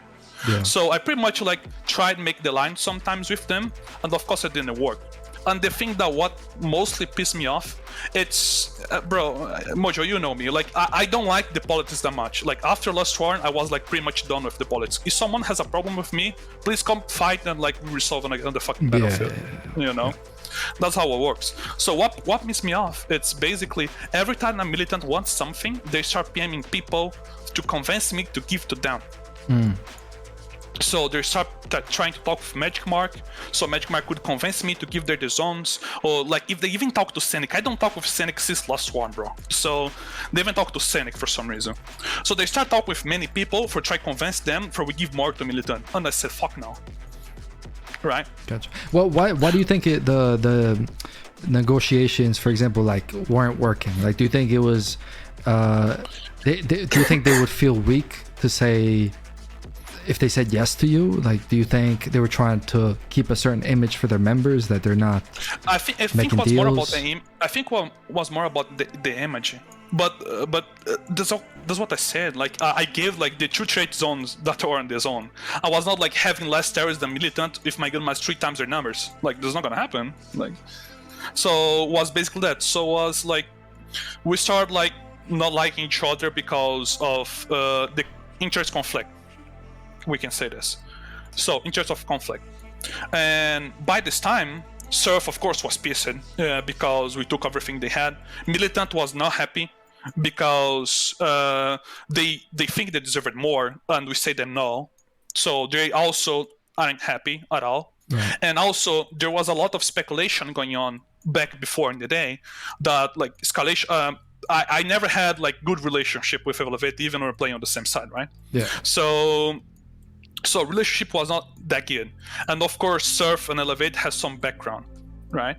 So was a lot of talk going on behind us. Okay, like so you thought that they were coming after your ass. Yeah, 100%. Gotcha. 100%. So there's a lot of talk going on. So Militant was especially not satisfied. because Elevated Time didn't have content, right? Didn't really have proper content. Yes. Gotcha. Okay. Yeah, so there's a lot of talk going on behind, and like Escalation Elevate was showing sometimes to like third party, third party, and like sometimes they come and fuck us first, sometimes like they're third party, right? But them, like I get some screenshots that I don't have it saved now, unfortunately. Because I was not prepared for that shit. I was coming here for just talk, and it was sent to me. That was mad screenshots, whatever. So I was getting screenshots that like they're trying to build something to remove us, because at this point we're pissing off everybody very much. Like if Elevate and Escalation coming, like they're stronger than us. Like, and we're just like, okay, if you wanna fight us, we're gonna fight like either like closer gears or we're gonna fight on the middle way. I'm not gonna just like inside show you all the time. That's it. So they start getting pissed with us. Surf was pissed because we removed all the shit. Militant was pissed because they think they deserved more. Yeah. So there's like all this talk going on behind, and it was okay. There's a lot of people talking, and it was getting sourced by like different people at the same period of time. So like in terms of time, like in 1 week, I received information from 3 different people, like that I trust, that something was going on. I will say, bro, okay, I gotta prepare for this, because I'm not gonna fuck. I'm gonna get fucked. Because at the time was me and DC. That's it, 2 guilds. And I think it's how it should be, like 2-3 guilds and that's it. So it was me and DC, and like there's all this going on. So we start preparing, right? So and then after this, Para moved to Fort Selling, and they ask us for help for they have access to the inner circle hideouts. Gotcha. Because it's good money, like I say to you, it's provide like more than 62% return rate. So that's a lot. Like there's a lot. So they ask for hideouts, and they ask to put 1 hideout on the inner circle for they can get content towards west and prepare if something come. Pretty much. I say to them, yo, I can help you. I don't want to be on the same alliance as you because that's probably gonna kill the content. Yeah. And I just want to make sure if something start, you're gonna be on my side. That's my deal with them. I don't know if Henry or someone from Power was here, but they can confirm that. So we helped Power to put the hideout close in our circle. The first time, it's when we tried to put it in Mordegush Divide on a 3 OG zone. Yeah. 2 OG, you know, and 2 OG didn't like it at all. They didn't like it at all, and they bring Elevate and Escalation to help them. Who's 2 OG? Who's 2 OG? It's Mighty Frogs, Maga, and Conflict back in the day. Okay. And they were settled around like Black Monastery area, right? Yes, they stood there. So they brought Surf and Elevate to fight you guys? No. They brought. So listen, that's the history. Okay. We put the hideout in Divide. Then a party from Militant told them that we put in. So Militant start ganking our gears and like reinforcement from the backline, while 3OG and Escalation and Elevator are fighting together. Right? Okay, gotcha. Against each other. No, they're fighting together against us. Okay. So Militant's ganking your gears while you're fighting. Yes. Them. Gotcha. Yes. I'm saying gank is like 10 people, like 20% server, okay? Like 60 people, 70 people. Yeah. So at this point, things are kind of settled because Escalation, of course, in the same set of 2OG, okay? And 2OG didn't like we put in a hideout there. Then I said, okay, we put in one in hut at the same time. It's whatever. So instead of putting on their map, we put on our map, and they show with Escalation Elevate anyway. They broke one time, we go there again, but again, then we won, and this never happened again. So by this time, like all this area was pretty much set up because like there's always strings. Like Surf don't like Militant that much, but you know Militant likes Escalation. Sarge and Dell was talking by the time, so they don't like each other. But the mutual hate about us was stronger. You know, it's more about it. So they don't like each other at all. But how they hate us, it's just make them like play together and like start like doing things together. You know. So all this background happened before this current war, pretty much. So that's it. So Surf had a reason to be pissed off us. Militant had a reason to be pissed off us. Elevate and Escalation never liked us. 2OG had a reason to be pissed off us. So it was like all this setup, right? Yeah. And after like some days, we're fighting like pretty much like the cluster fiesta, which was DC, Power, and the last home, and we were fighting like 2OG and Escalation playing together. Like Surf was always showing up to fuck over gears. They're not playing on the same TS by the time, but there was like always like, I mean, bro, you can say when someone is like coordinated with each other, right? It's obvious. They can't be on the same TS. It's kind of obvious. Yeah. So they're doing like the obvious thing. So by this time, there was like the Militant Alliance, which was Militant, the Bishop's Guild, Take It Easy, and Derek's Guild. There was Surf Alliance, there was 3OG Alliance, there was Conflict, Mighty Frogs, and Maga. There was Elevate, and there was Escalation. And we had three guilds with power, right? Mm-hmm. So there's like all this talk. So we're pretty much prepared for me. So I said, bro, if something pop up, we're gonna defend, and we're gonna use as much as we can. Because if they bring in everybody, I'm gonna bring everybody too. I don't fucking care. Like if it's gonna be a war, fuck that. If I need to bring like the fucking Mushu, China on 5 UTC, if I need to bring like all the Mexicans, I don't fucking care. If it's a war and like they're playing with everything they have, I'm not gonna sit and be the good guy, right? So that's it. So yeah, when it's war, all that stuff is out the window. You know, it's more like it's just about winning. It doesn't matter. Nothing else really matters at that point. Yeah. So pretty much all this happened. So that was before the war started. By the way, I'm talking about the background. Okay, so this is all the background info. Gotcha. Yeah, this is all the background. So and after some days of fight, and then we put, as soon as we put the hideout in hut, Escalation Elevate stopped showing up. Surf and Militant was not talking with each other by the time. So things kind of get like cold here, you know. So things get cold here. So we pretty much like get all the zones, and we establish ourselves. And when this happened, Militant moved to Limehurst with their new alliance, which was Consequence, Derek's Guild, Take It Easy, the Shock's Guild, the Brazilian Hype Guild, and Militant. 3 guilds. Maybe one more, I don't know. But let's say 3 guilds. I remember that. They made an alliance. Yep. Yeah, so they make 3 guilds and they move it to Limehurst, and they start like doing their thing. And by the time they're doing their thing, you know me, bro. I'm gonna fucking siege the content. So sometimes we go fight 2OG on Martlog, sometimes we go fight them in Limehurst, sometimes we go fight TLM close to Bridgewatch, and run an A guild. And if you know me, I don't care about walking, bro. If you play with me on HC or on any other guild, I'm gonna walk 15 zones. I don't fucking care, bro. 100%. You're an OG in that way, bro. Yeah, so I walk a lot, I don't care. So I was pretty much chasing the content, and the content was more about like Militant or the new alliance because they're messing more than us, and the content was good. So we're pretty much like 8 zones away from them, so we've been fighting them on an A, 1-timer or 2-timers a day. So they start getting mad at us again. So now Militant had two reasons for being mad at us, right? Yeah. So we start getting all the content around, and pretty much all the zones were pretty much like. Wait, so to summarize it, Militant moves to Limehurst. Yes. And they start fighting there, and then you guys start. Yeah, they started fighting. Chasing the content. You guys start third-partying that shit. Yes. They're fighting the Lonely Man on East on Green Shore Bay and Cali. So we jump in there and we start third-partying and fighting everybody. And when we join, they said, "Yo, you guys are teaming up with the Lonely Man to fuck us. That's not fair." And and all the drama started. I say, "Bro, I'm just fighting," And they get mad because of it. I'm sorry. Yeah, are you okay, bro? I know you told me you're sick and stuff like that, bro. But are you good? How you feeling? I'm super good now.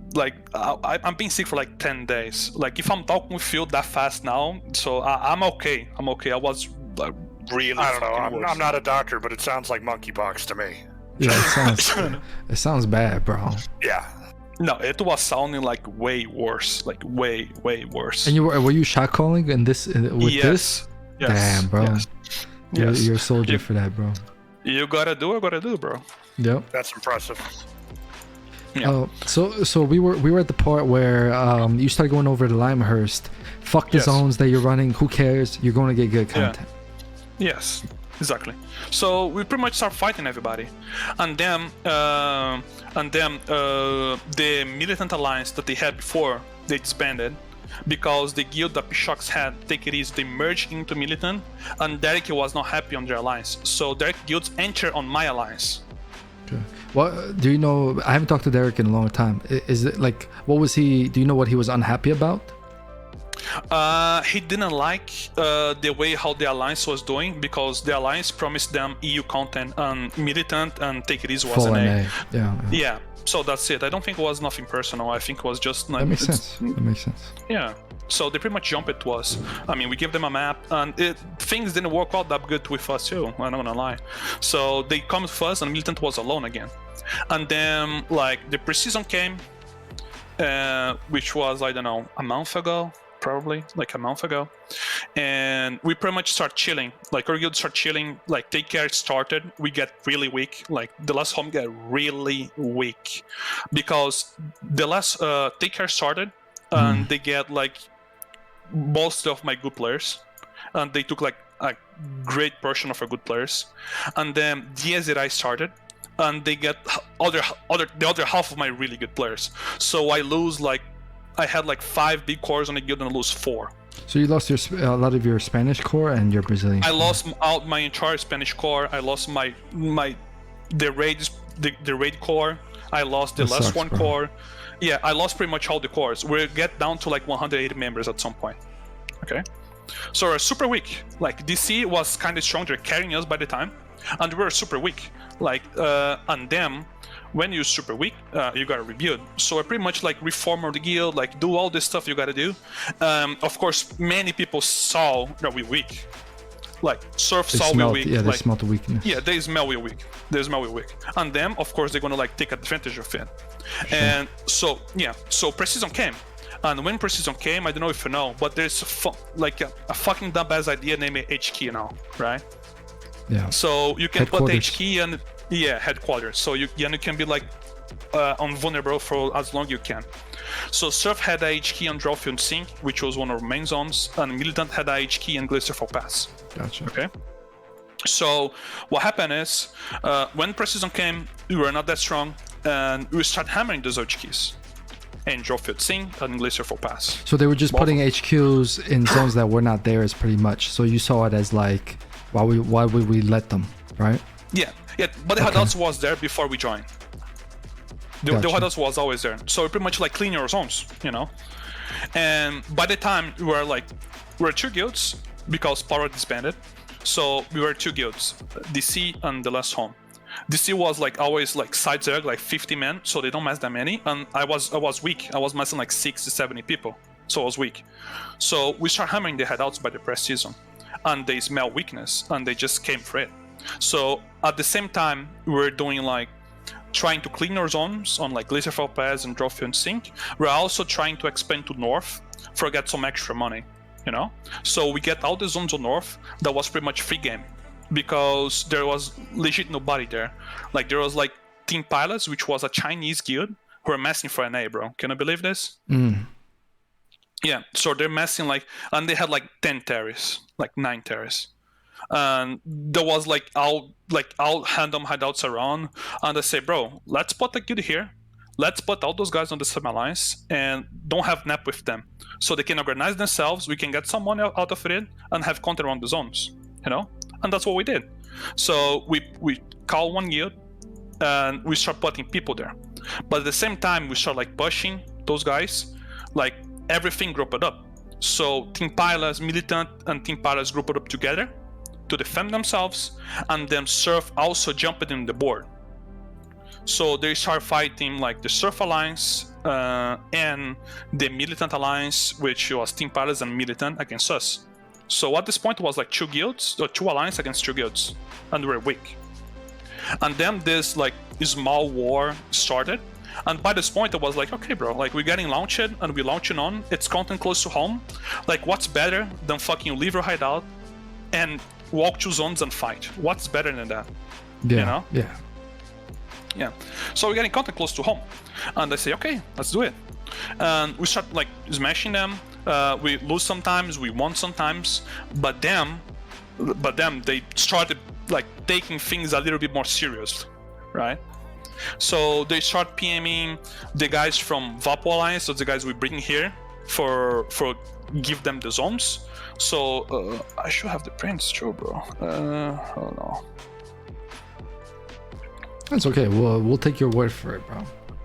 Yeah. So pretty much start PMing them and said, hey, you don't gotta help Africa. You can like go to your old zones and shit. We can help you. You don't need to play on this side. So they pretty much start trying to like swap people from our side and actually like smash us. So by this time I said, bro, okay, this is not content. Like this is not content it's at all. War. Yeah.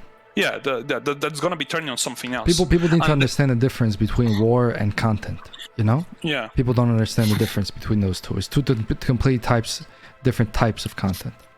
Yeah, exactly. So we pretty much like start like getting people like they start like doing propaganda against us. They're saying, "Look, Africa RMT, like he's a fucking RMT lord, bro."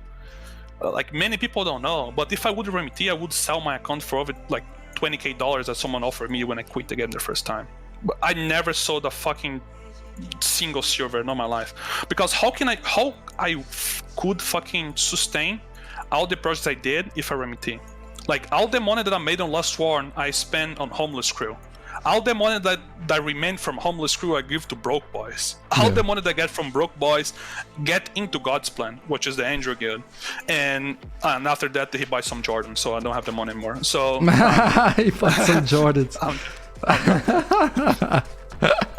Yeah, I mean, I can vouch for you, having been allied with you. It's like you care too much about your guild to sell the property of your guild, you know? Yes, I'm never doing it, bro. Like, this is never gonna happen. And then we started getting like good amount of money, like by the crafting hideouts.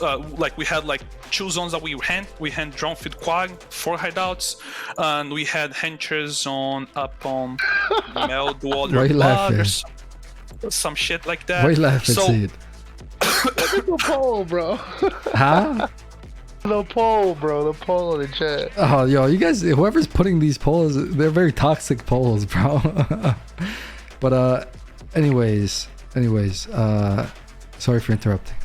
No, it's okay. I apologize. No, it's okay. It's fine. We're just having a talk, bro.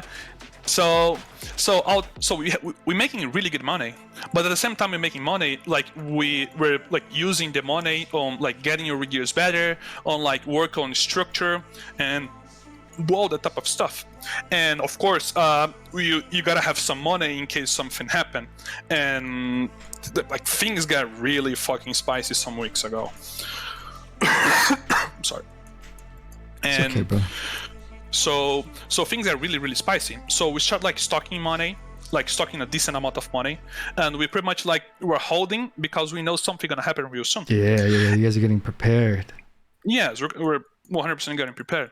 And then I had a trip to go, and I think was, I don't know, 11 days ago or so. And it's the same trip I did back in the day when we were like fighting again, which is like the core from Last Sworn that we meet every year on real life. Oh, you guys are still doing that?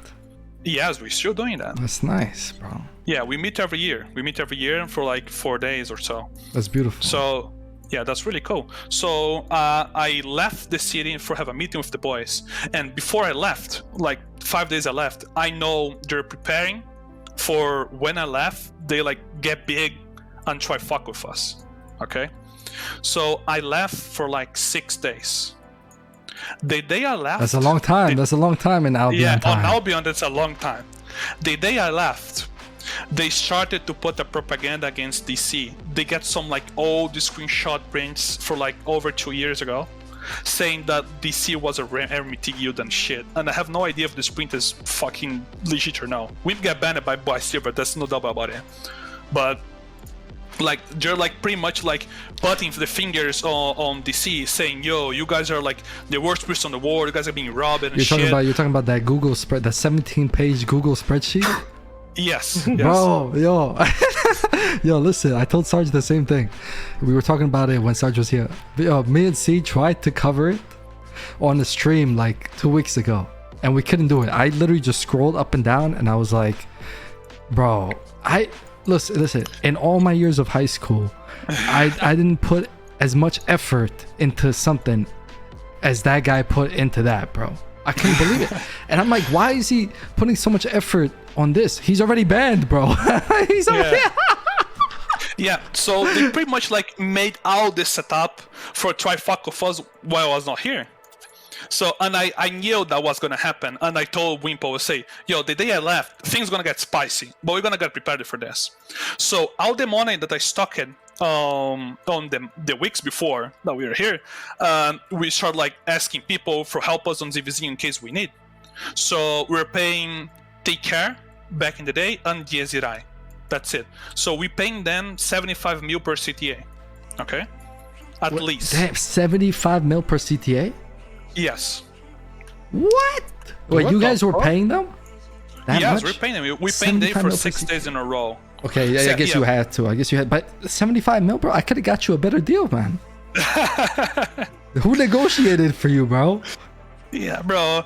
I remember when I was a homeless crew, I like it when people paid for us like a good price. So I like to pay good price for good service. Gotcha. So you're a good guy, bro. You're a good guy. Yeah, we're paying good money for them, for the fan ups. So I was saying, yo, and I have all these screenshots from the chat too. I was saying, yo, listen, I'm gonna travel for like 6 days. I know my enemies are fucking preparing. As soon as I get a fucking foot on a plane, Donkey gonna be on the radio, just waiting the plane goes up to you like, got the walkie-talkie ready? Go. Yeah. He was ready for this. And I was like...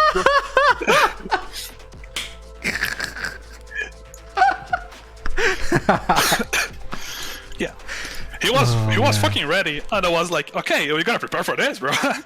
And then we put people under check. So we put Take Care under check and Yezirai under check. I say, yo, come here and just help us by these days that I'm not gonna be here, and help us like get a content.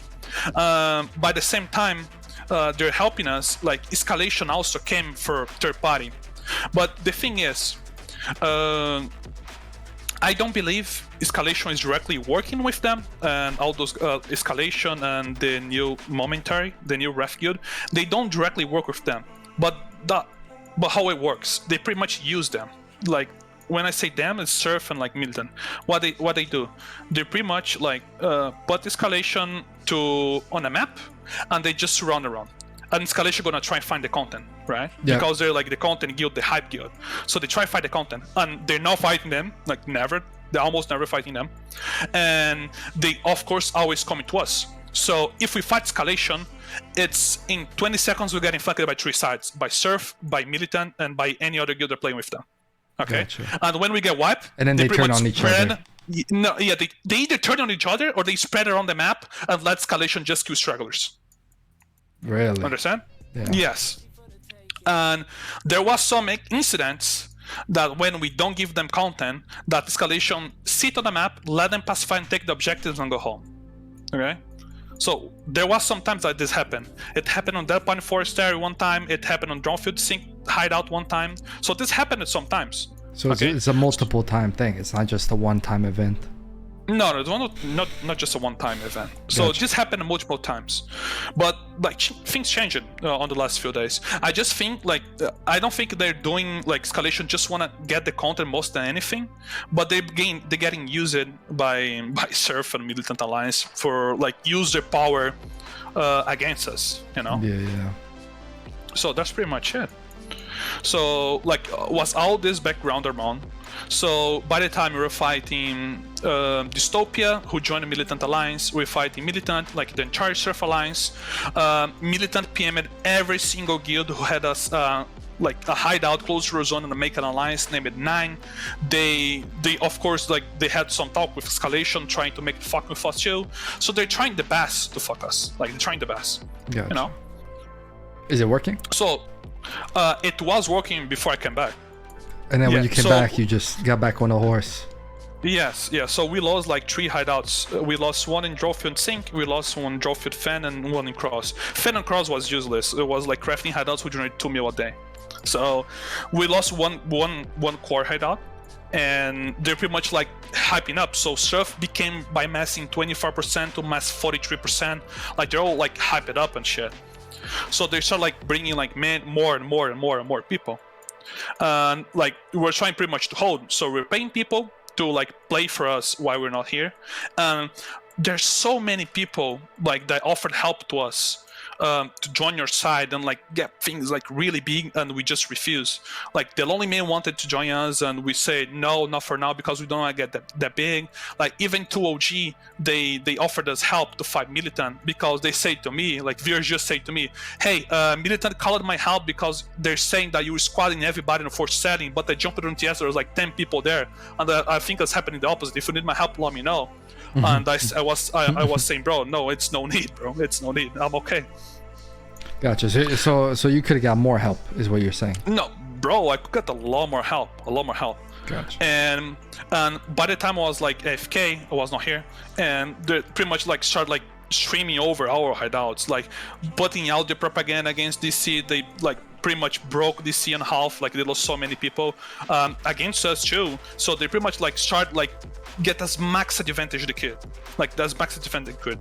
And then when I came back home the first day, and I fight them by myself, we got fucking really smashed on the first day because they had so fucking many people. You were just surprised because they was prepared surprised. well. Yeah, they're prepared well, and I didn't know how like the politics were working because between like Escalation, like Surf, and those guys, and we just pretty much like adapt to it and change it. So it's been like 4 days that we don't lose. So we reset the Sink hideouts was 1 shield, and it's like 5 shields now again. Like we've been winning the terrorists and shit. We start knocking their hideouts in Sink and Pass. So it's what it is. Like it turned it on like a big war only because of beef. So like all the guys like Surf, Militant, of course they don't like each other. I actually have a spy on like Militant fucking Discord, and they talk more shit about Surf than about me. So they hate each other, bro.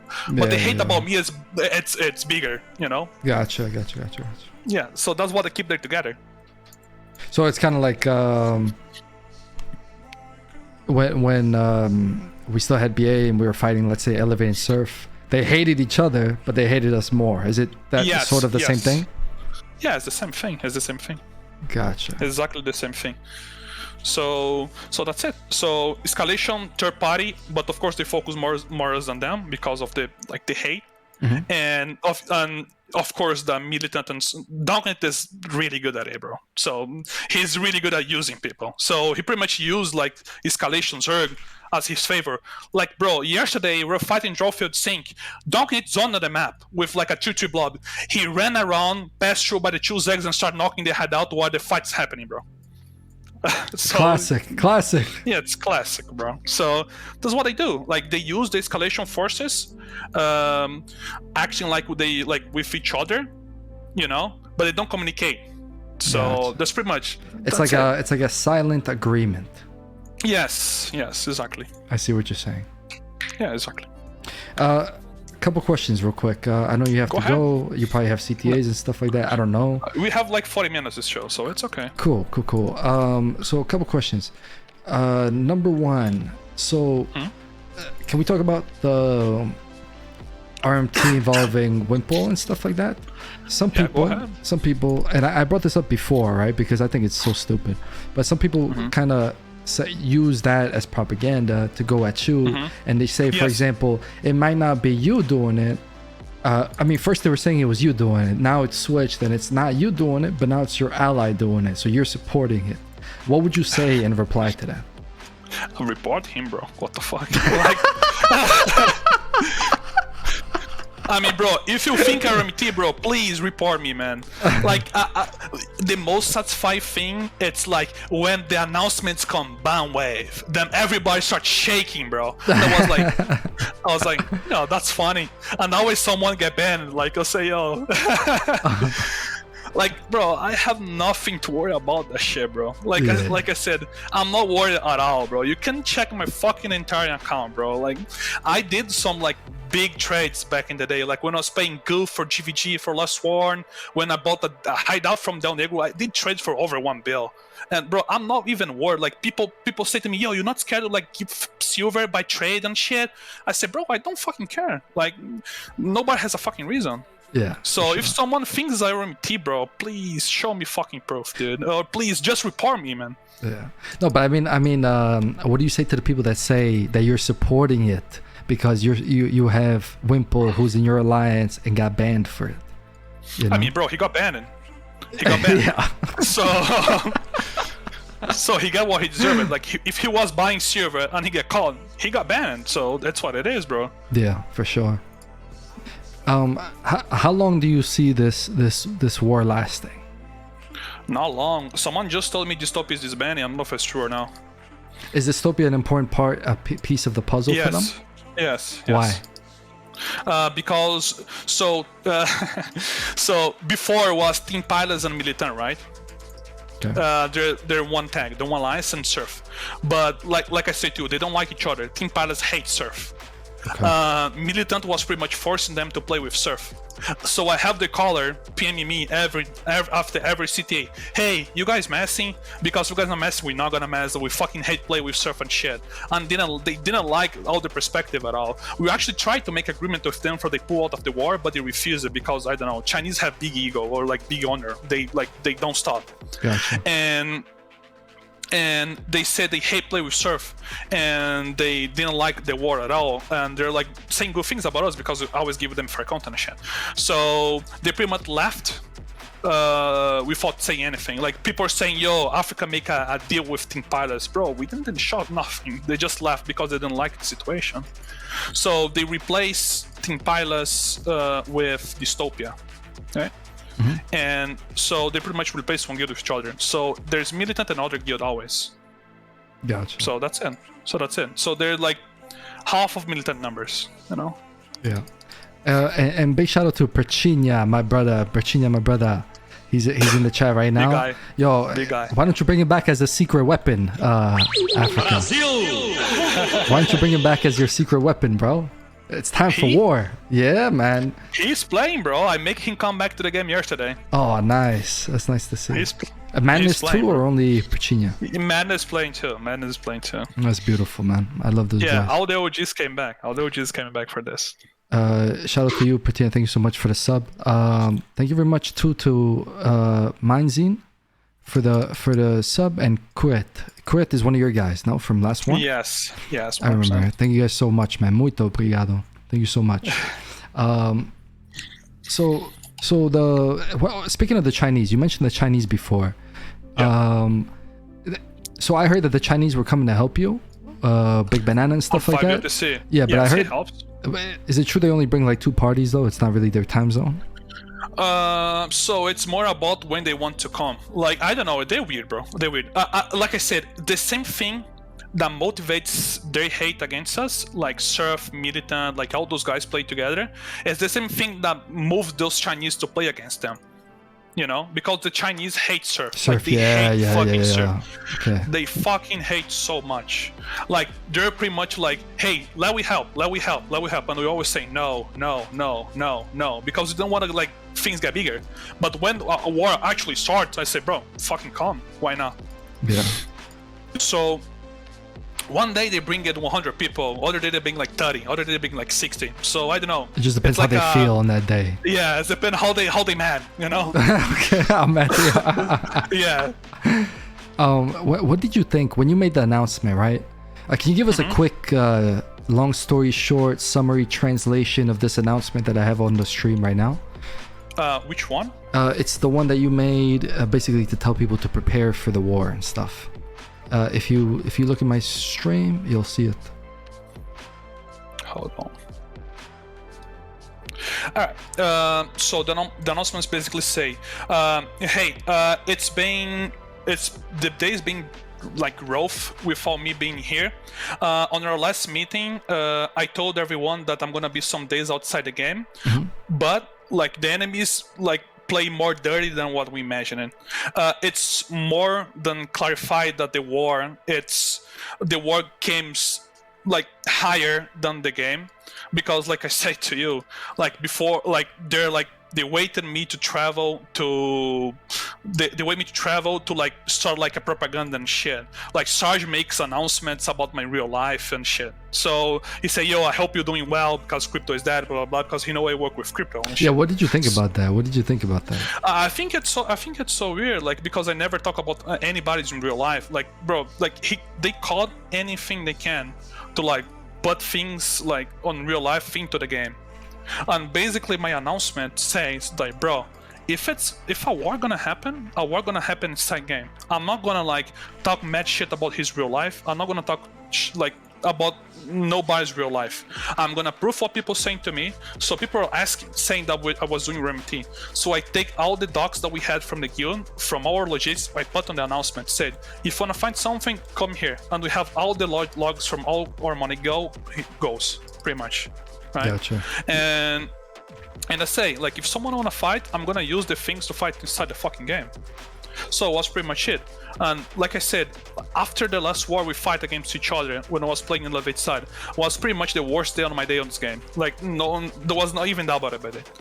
So I pretty much said to me, bro, I'm never pushing a war again in anybody anymore. Like, never ever. I'm just gonna play my game, play for content, and that's it.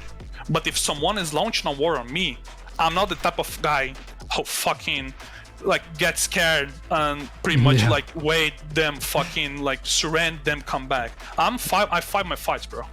Yeah, you're not gonna do the denial of content stuff. Yes, no, I'm gonna be show like every day, fight every day, die like no matter time. You can see barrel balls that we die for 500 times a day, and say and then I have people from Militant, yo, look them, like they're bleeding economy and shit. They should be so pissed.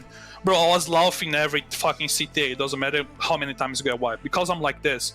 Like Sarge even come to me saying that we like not gonna have economy to sustain this, and it's not gonna be fun getting outnumbered and shit. I say, bro, I got outnumbered for 6 months on HC. I'm a fucking good loser, bro. Don't worry about it. So it's what it is. Like, it's all about like they trying to put me in a position for I feel bad and don't want to play the game. Like putting in real life things and putting like using all they can like to sabotage alliance and shit. And what I do, I show up for the CT and smash their faces. That's it. I don't need to go to trash talk. Can we get a round of applause for that, Mojo? Of course. So I don't need to go to a trash talk Discord. I don't need to like use fake propaganda. I don't need to like go to anybody and talk about nobody's in real life. Just show up, play the CTA, they better gonna win, bro, and that's it. Yeah. Sometimes it's good to keep your head down and just go to work, and just fucking smash. You know what I mean? 100%. And not worry about the shit talking and stuff like that. I feel the same way, bro. Let them do the shit talk. You just fucking smash, Yes. The best thing, it's one thing that I learned about you. Like even people talking like mad shit about it, you never join the trash talk Discord and shit. Like, I remember when I was there, bro, why I'm fucking here, bro? Yeah. And since I left like many months ago was the best thing I could ever do, bro. Because at the end of the day, bro, like everybody can talk a lot.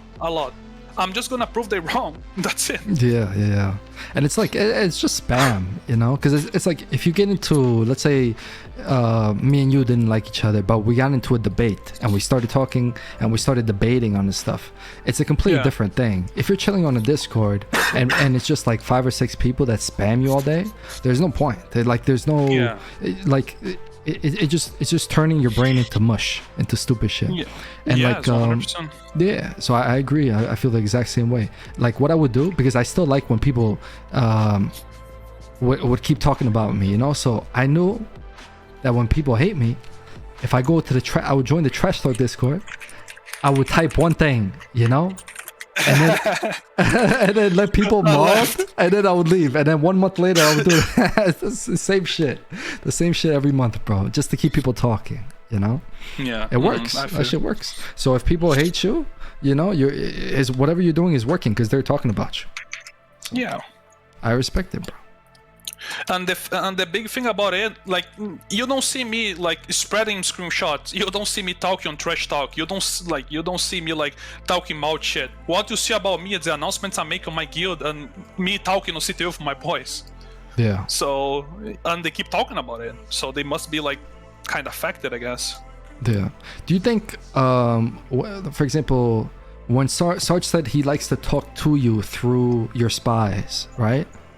Mm-hmm. Like, for example, he'll go in his member chat or his announcements and he'll talk to you directly. Do you think that's a sign of strength or weakness? I think if he's dedicating a 4th paragraph announcement to talk with me, I don't think that's strongness, bro. Like, yeah. If he comes to my DM and talk shit about me like he does all the time, okay. Well, like, I don't demystify from anybody, bro. If I'm on war, I'm gonna use it. So we're gonna like use spies. We're gonna do whatever you want inside the fucking game. You know? Yeah, of course. That's it.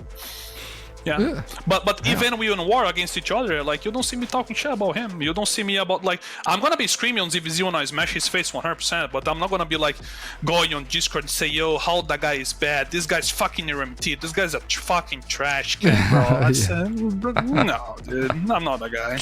I understand.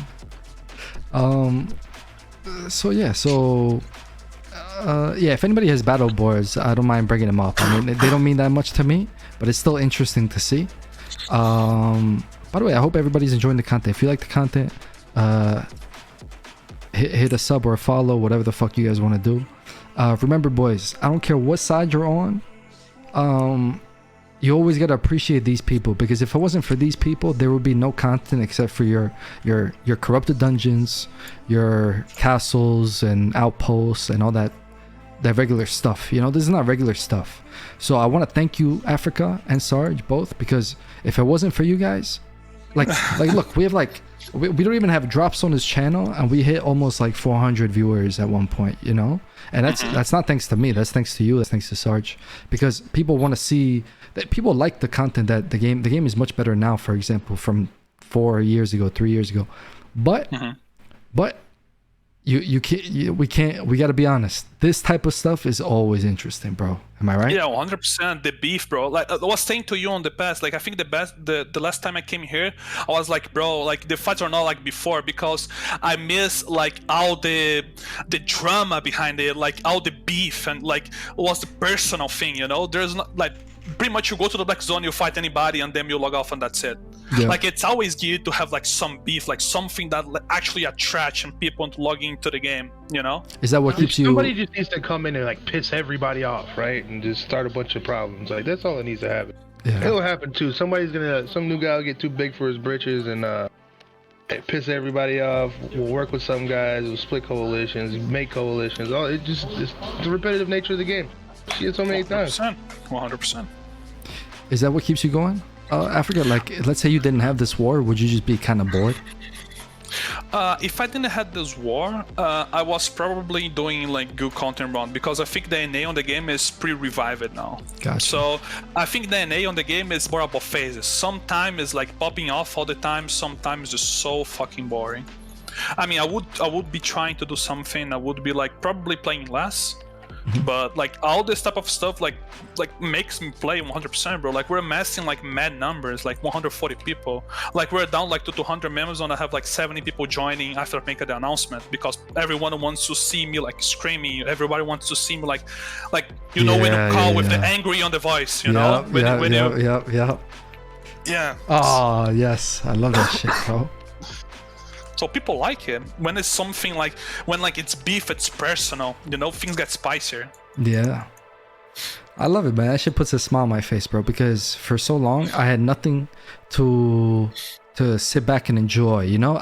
When I stopped playing, right, when we finished that war in season 13, I stopped playing.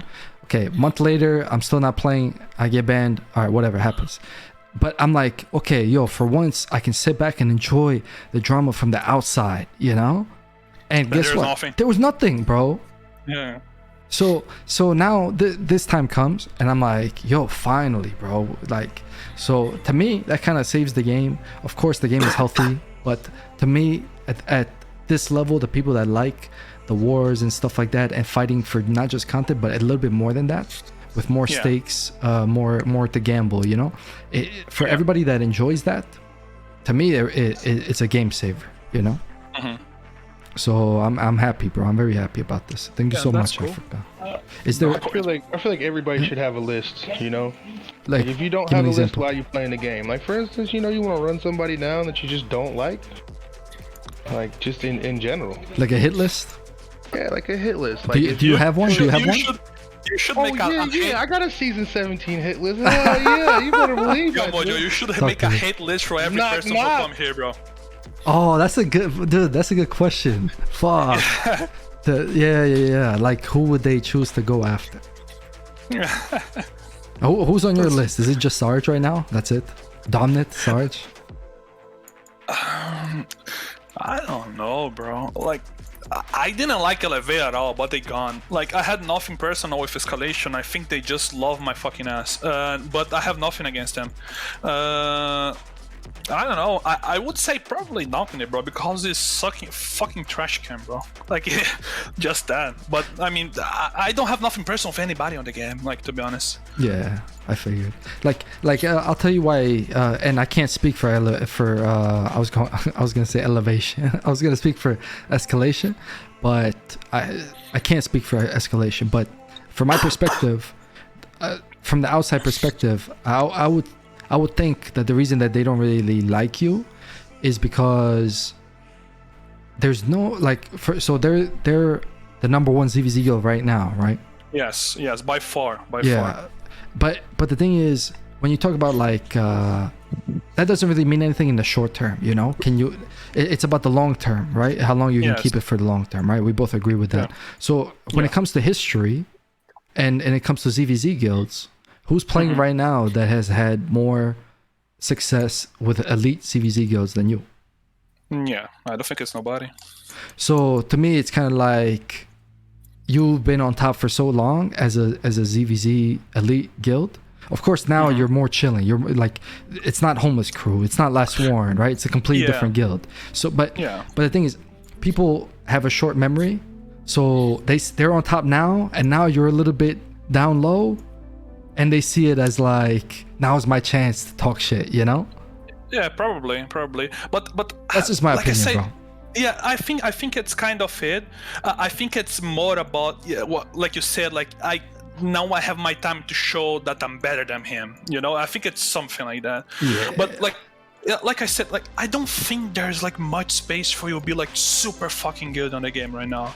Like you have like a super ZVZ guild right now. Like people just don't wanna fight you. Like before they need to fight you because you can just like hit your head outs and like make people calm. But like now, Like if like someone really don't want to fight you, they're just not gonna fight you. Hideout. Go to HQ. Yeah, Around. yeah. Chill out. HQ, boom, done. Yeah. It's just how I feel. Like when people said, "Yo, you're starting Homeless Crew again," and I was saying, "Look, bro, should I use the fucking name Homeless Crew again? Should I create a new name?" But I ended up not choosing the name because if I know if I start Homeless Crew, people are expecting me to be the number one again, and people are expecting to me like to be the super strong ZVZ, like fight 5 times a day and etc. And I was not on the mood to do it because I think the game is much more about like you playing by many hours during the day with like smaller amount of people than just like mass 1 hour 200 people, boom, gone. Yeah.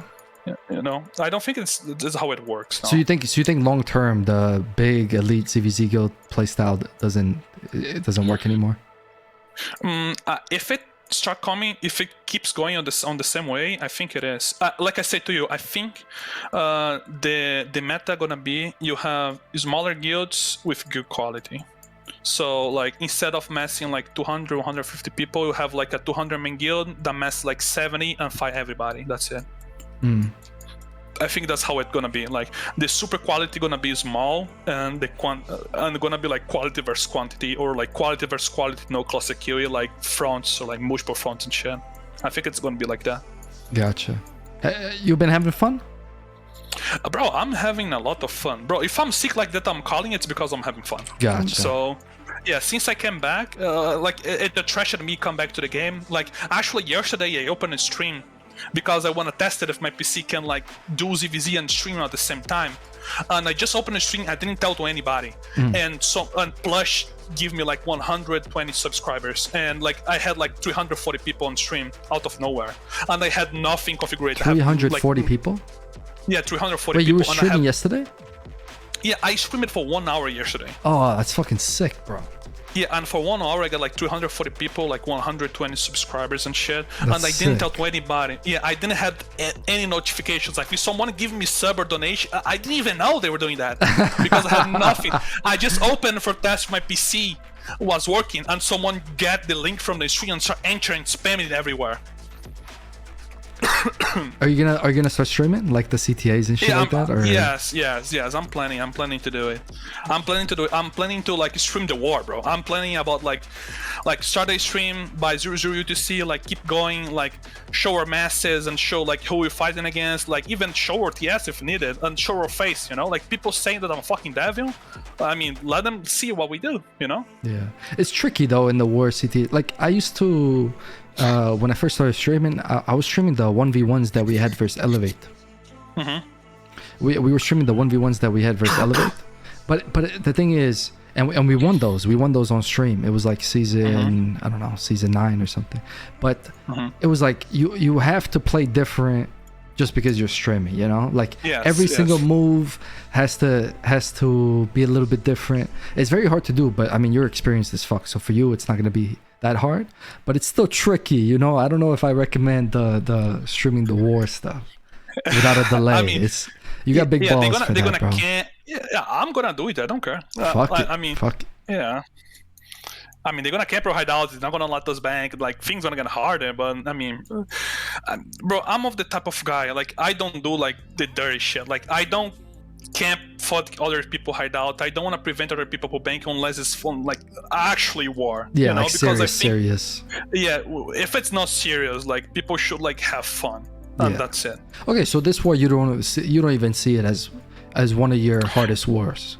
Oh hell no! The hardest wars we had, it was when it was me and you and holding Mark Block against Elevate Alliance. That shit was hard, bro. This shit is nothing, dude. That shit was fun though. Like the shit was nothing, bro.